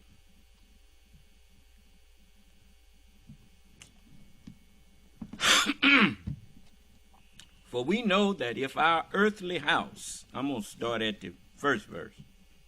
For we know that if our earthly house of this tabernacle were dissolved, we have a building of God, an house not made with hands, eternal in the heavens.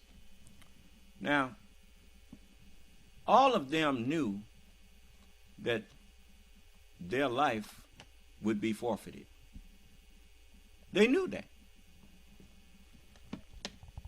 We are cut off for our parts.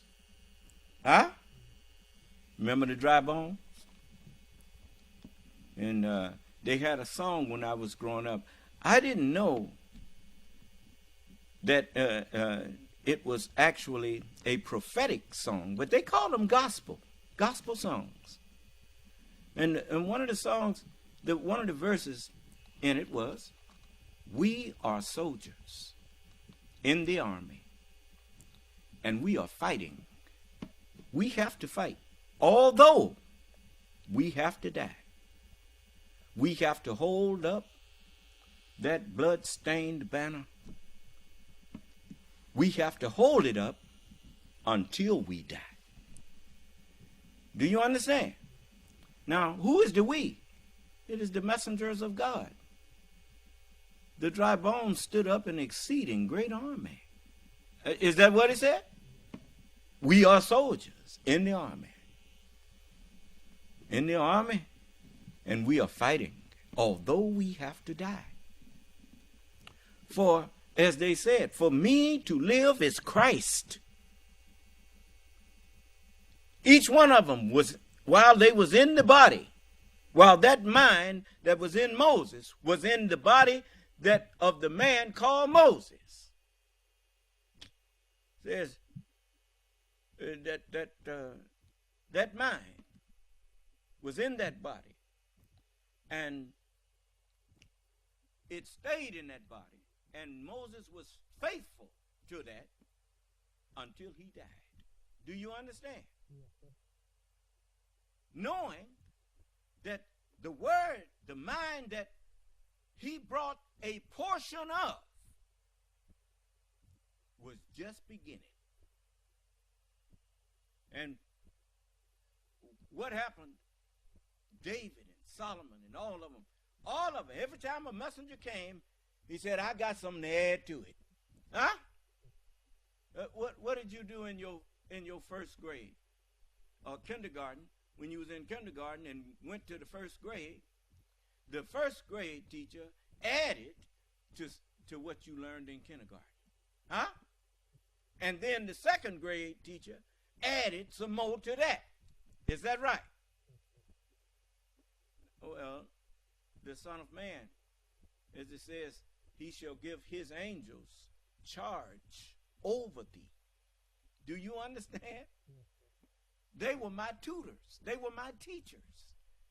And they're, the angels, now, they are ministering spirits to me.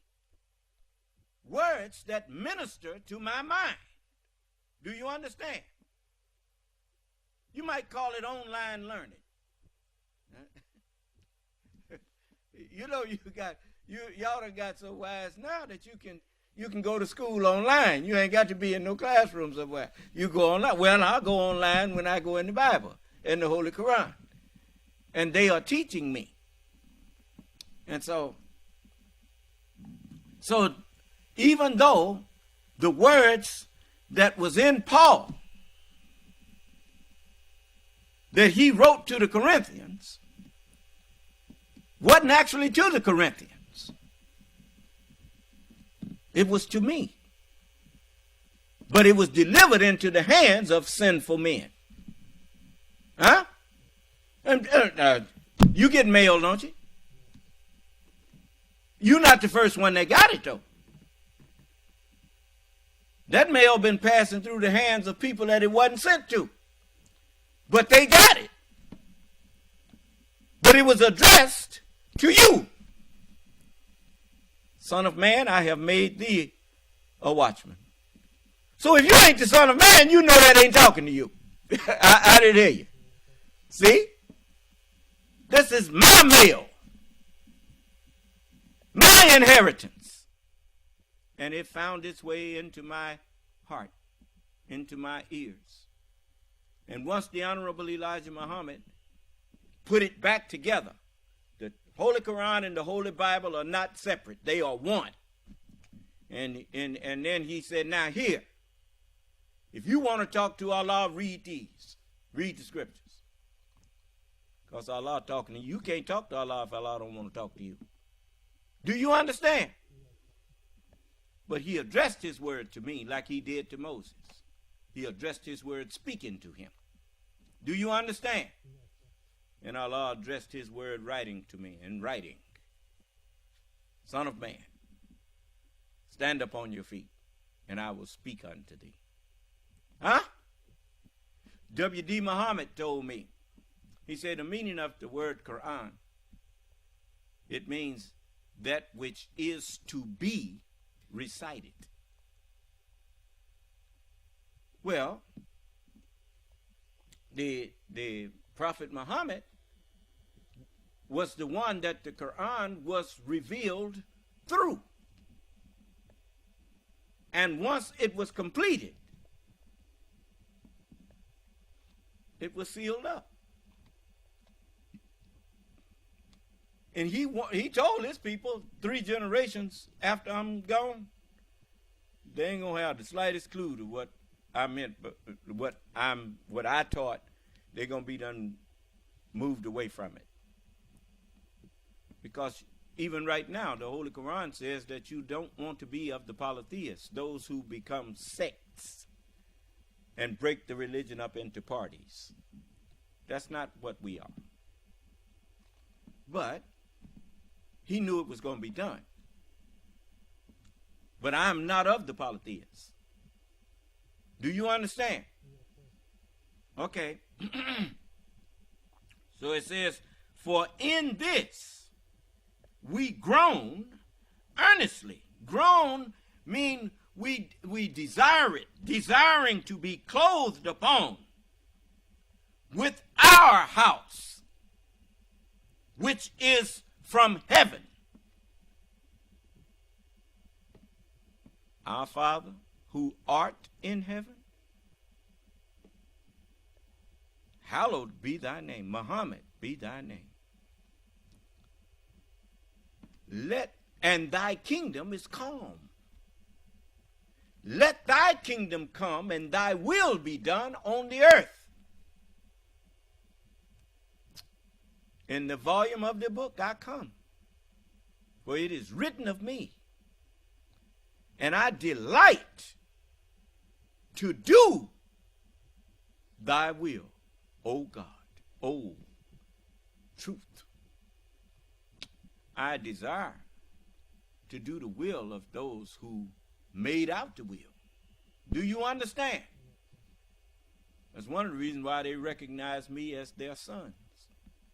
Sons honor their fathers. You see how I honor Jesus and Moses and David and Solomon and all of them? I honor them. Brother told me Daniel said something. I go over there to Daniel. I want to know what Daniel said.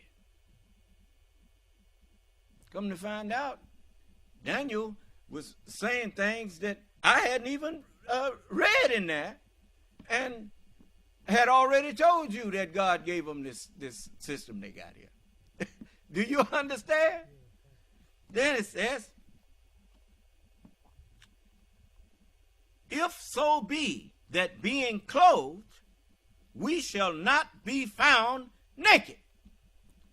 You couldn't find the hidden wisdom of the Bible and the Holy Quran as long as they wasn't clothed in flesh. You reading these books and couldn't make out nothing because they were naked.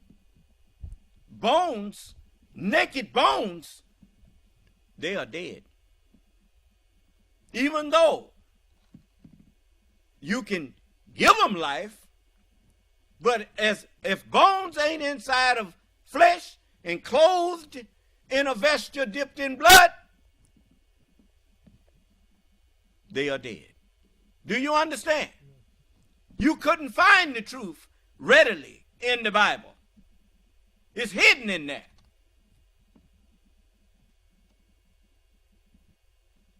And that's why you couldn't find the Son of Man, and you couldn't find the understanding, which is the Son of Man in flesh. Because in the volume of the book, the mind that is to be clothed in flesh, that volume of that book contained that mind. And I tell you what, you can get a medical book, you can go buy all the medical books that's available, and you can call yourself, if you ain't no doctor, if you ain't been to the school, you can study them books all you want. You ain't gonna be no doctor. Because they are not written in such way that you can gain the degree and gain the knowledge by just going in there reading the written word. Somebody have to explain to you what those words mean. Do you understand? Reading a book, no matter how good you are at translating one language to the other, it ain't gonna do you no good if you don't know what the language means that you are translating it to or reading. So it says, if so be that being clothed we shall not be found naked. Why found? Because if something is hidden, it's got to be what? It's got to be found. And the kingdom of heaven is like leaven, which a woman took and hid in 3 books, 3 measures of meal, until the whole was leavened. You see? But Allah said, I will give him to eat of that hidden manna. And so I'm the one that's eating of the hidden manna and sharing it with you. Then it says, for we that are in this tabernacle, a great building is a tabernacle. All of the messengers collectively are the tabernacle. It says, for we that are in this tabernacle, and the tabernacle is the Holy Scriptures, do groan, being burdened, not for that we would be unclothed, but clothed upon, that mortality might be swallowed up of life. You notice, the natural understanding that you had of the Scripture is dying. That's why these religions that you have been practicing, those religions are being condemned now that I'm standing here speaking. All of them are being condemned because they were mortal. You invented them. You notice all the buildings that you build on the earth, they have a limited lifespan. Do you understand? You got to keep repairing them. Is that right? But now, when you look at the knowledge that I'm sharing with you, the true understanding is swallowing up the mortal understanding. And it's being replaced by the everlasting truth. Do you understand? And then it says, now, he that hath wrought us, he that hath made us, it is not, he said, it is he that hath made us and not we ourselves. It is he that has wrought us. It says, now he that hath wrought us for the self same thing is God. Raised them up, made them so that they could be the instructors of the Son of Man. Do you understand? And it says, Why? For unto us a child is to be born, and unto us a son is given, and the government shall be upon his shoulders, and his name shall be called Wonderful, Counselor, the Mighty God, the Everlasting Father. He will be the Prince of Islam, the Prince of Peace. And it says, therefore, it says that God, now he that hath wrought us for the selfsame thing is God, who also hath given unto us the earnest, the truth of the Spirit. The truth and the true understanding of the truth. Do you understand? Therefore, he sent it down what? Fully explained. He gave them the truth and the true understanding of it. And it says that's what given unto us the earnest of the Spirit. Yes. The true understanding of the truth. And it says, therefore, we are always confident, knowing that whilst we are at home in the body that we came to you in, we are absent from the Son of Man. We are absent from the Lord.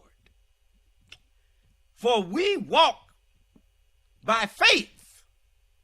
We haven't seen the Son of Man, but we were told that he's coming. Do you understand? And we trust that he's coming. So it says we walk by faith and not by sight.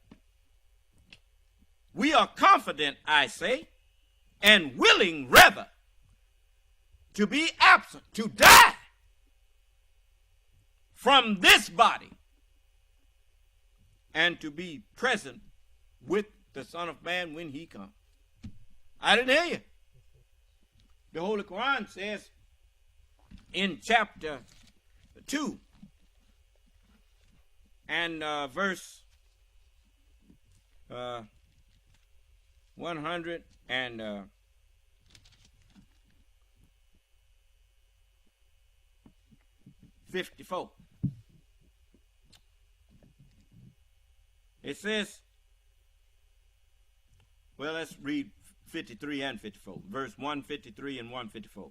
O you who believe, seek assistance through patience and prayer. David said, wait on the Lord. Well, if you are told to wait, you are being told to be patient. I didn't hear you.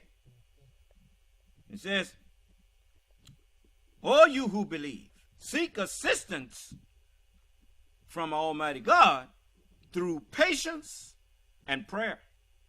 Surely Allah is with the patient. And speak not of those who are slain in Allah's way as dead. They just absent from that body. I didn't hear you. Nay, they are alive, but you perceive not. You don't see the 144,000 of those angels with me, but they are with me. I didn't hear you. You see? All praise is due to Allah. So, this is showing you the harmony of the scriptures. So Paul ain't dead. Paul is with me. Jesus ain't dead. He told you, he said, I go to my Father. I didn't hear you. All of them. They absent from the body, but they present with the Lord himself. The Honorable Elijah Muhammad, present with me. I didn't hear you. He said, I may be with him when he comes, if it pleases him. He said, but if I'm not with him, this is still the end of it. Do you understand? You see? So I thought I would share these things with you. Now, I want to see a little of the DNC too. And, you know, I was, you know, I'm going to let you go because I know some of y'all wanted to see that. And so I'm just letting you know you ain't the only one. So, let me tell you something. If God did not want us to love each other, and that means treat each other with the same kindness and respect that we want to be treated with, he wouldn't have said love your neighbor as yourself. I didn't hear you. You know, you ask anybody that know me, hey, is the Son of Man a busybody? Is he always trying to butt in your bed and tell you what to do? Just like, you know, some of you all, you insult me and you insult my followers. When the last time you seen me walking around trying to tell my followers how to run their business? That's not freedom. That's micromanaging people.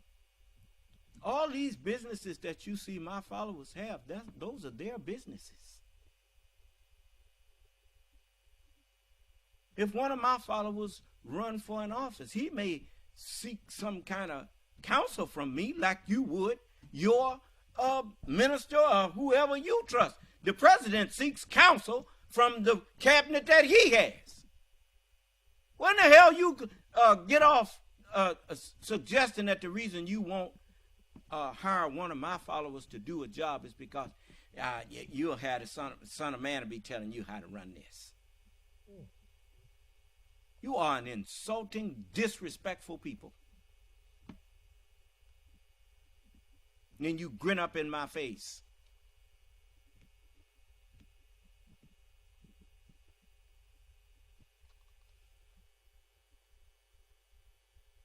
Okay. Just remember, you made me your enemy. I didn't come to you as an enemy. I came to you offering my help to you. I came to you not trying to force anything on you. You mad at me for calling a lie a lie. Christianity is a lie. And I'll give you $100,000 if you can prove it's not a lie.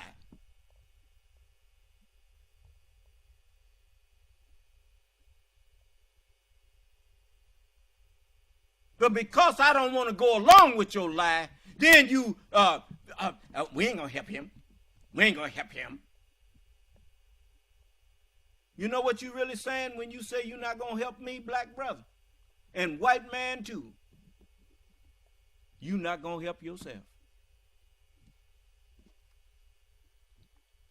The first thing you should have asked yourself is, what has the Son of Man actually did that hurt me? When I came into this area here, the white people, when black people got the majority of vote and all of that kind of thing, white people that had businesses in Jefferson County started closing and moving their businesses out of Jefferson County.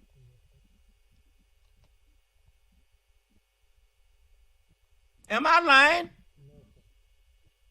Did I make that up?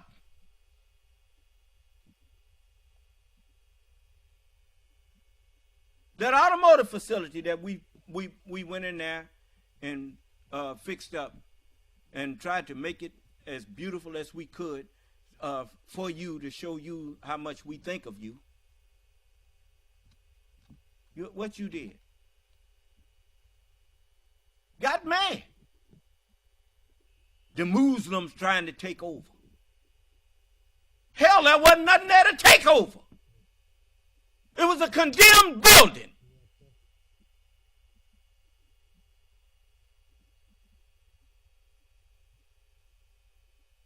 The bakery that we put there was 3 walls and a hole in the ground.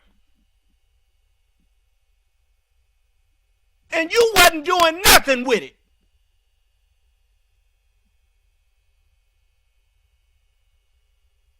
I'm getting tired of being the blame for all your troubles. Hell, I didn't bring no troubles to you. I brought you solutions. And because my skin is black, you didn't want it. Because he can tell somebody how to live. All I was doing was quoting the word of God to you. God was telling me how to live, and I relayed his words to you.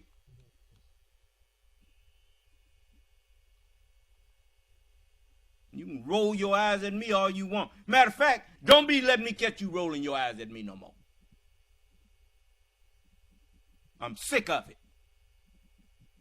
Now, I ain't bothering you. You can live your life how you want to. I didn't enslave you.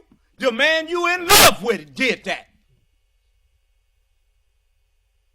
I ain't the one shooting your children down and putting on a policeman uniform. The one that you in love with did that.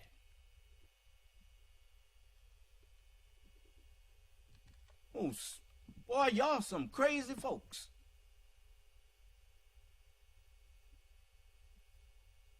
What I look like grinning up in white people's face, but I can't speak to black people.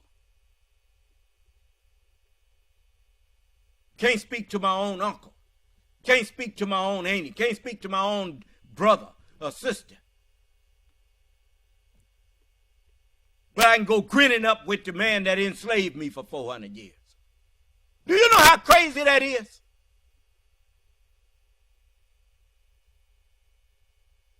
What did your people do to you so bad that you hate them so much?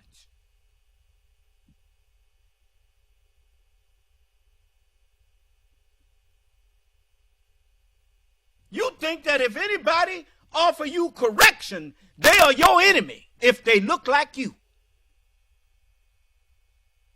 Look what that poor judge suffering up there for trying to scare that little girl into straightening up her act so that she have a brighter future.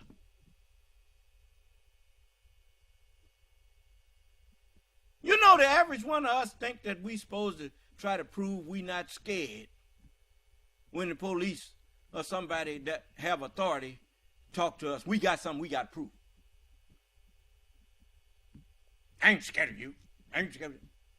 When the police get behind me, I'm scared. That's why I pull over. I'm scared not to stop. And I should be. So I pull over.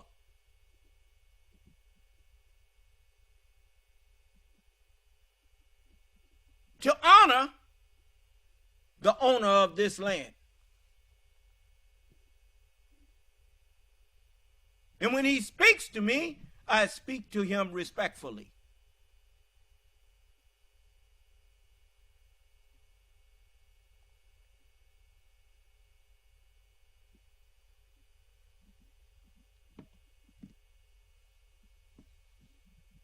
I practice speaking respectfully to everybody.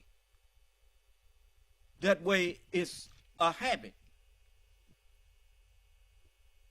You do something over and over and over until pretty soon you don't even have to think about it before you do it. It just naturally is the way you do. Respect everybody. Whether they wearing a uniform or whether they just a bum on the highway. Respect them. Because that's what you want. Is their respect.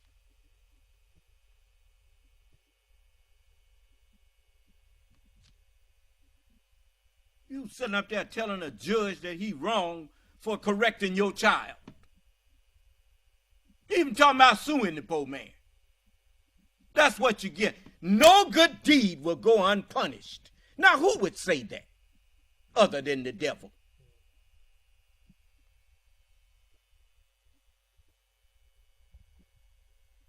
Yeah, okay. Just remember this. When you visited your daughter at the mortuary, You remember that didn't have to happen.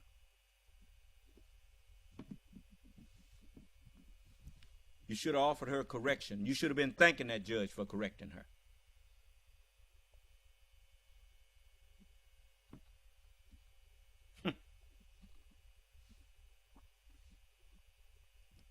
You know, children, I was once a child, you know, so I know what children are capable of. I didn't always run home telling my daddy what some teacher did to me when they gave me swats and all that kind of thing. Because you know why? Because my daddy was going to ask me, well, what was you doing? I wasn't going to tell him what I was doing, because that's what got the swats. That's what got me whippings when he whipped me. What I was doing that he told me not to do.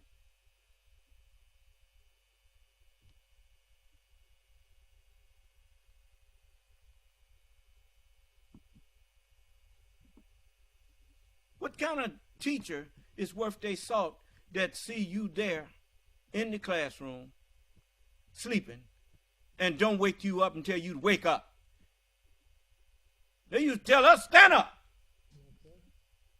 You don't go to sleep in my class. I didn't go home and say that teacher made me stand up.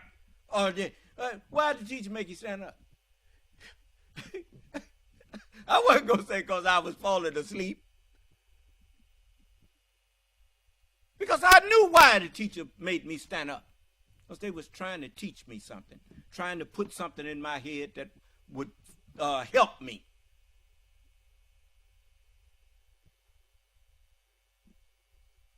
I deep down knew that, even if I didn't like it. And it was embarrassing too. Do you understand? Well, you know, I brought that embarrassment on myself. Sometimes they tell you, go stand in the corner. and everybody laugh at you. And then you mad at the teacher. Well, you should have straightened yourself up. And you wouldn't be standing in the corner. But I wasn't going to go home and tell my mother or my dad, because I knew what they was going to, the first thing they was going to do and say, what was you doing that the teacher told you to do that? Nothing. I'm doing it. Going to lie. And then they're going to beat me for lying. So I wasn't going to go home and tell them nothing. And the teachers they was wise, and the parents was too. They had a parent-teachers association. And the teacher give you a note to take home to your parents. And you better give them that note, because you know the teacher going to talk to them. They're going to call them. And so, did Marvin give you that note that I said? So I didn't have to take too many notes on them, because I knew what that meant. You know, I was a straight A student in elementary school, just about. I was straight A's. Because I was scared of them whippings. And the teachers were more like your parents than they was second parents to you. And after a while, you be trying to please them as much as you was trying to please your own parents, because the teachers treated you that way. They were stern, but they were very supportive. You know. And anyway, I didn't mean to go off and all that with you. But that poor judge tried to do the right thing, trying to help that girl, and that's what the thanks they give him. Yeah. An unwashed generation. That's what I'm dealing with here. Their minds is just filthy. All you have to do is listen to the music. Listen to the stuff you hear coming out of people's boom boxes and stuff. All that cursing and swearing and talking crazy. I feel sorry for you. Why you think I'm here? I'm trying to get you to sober up.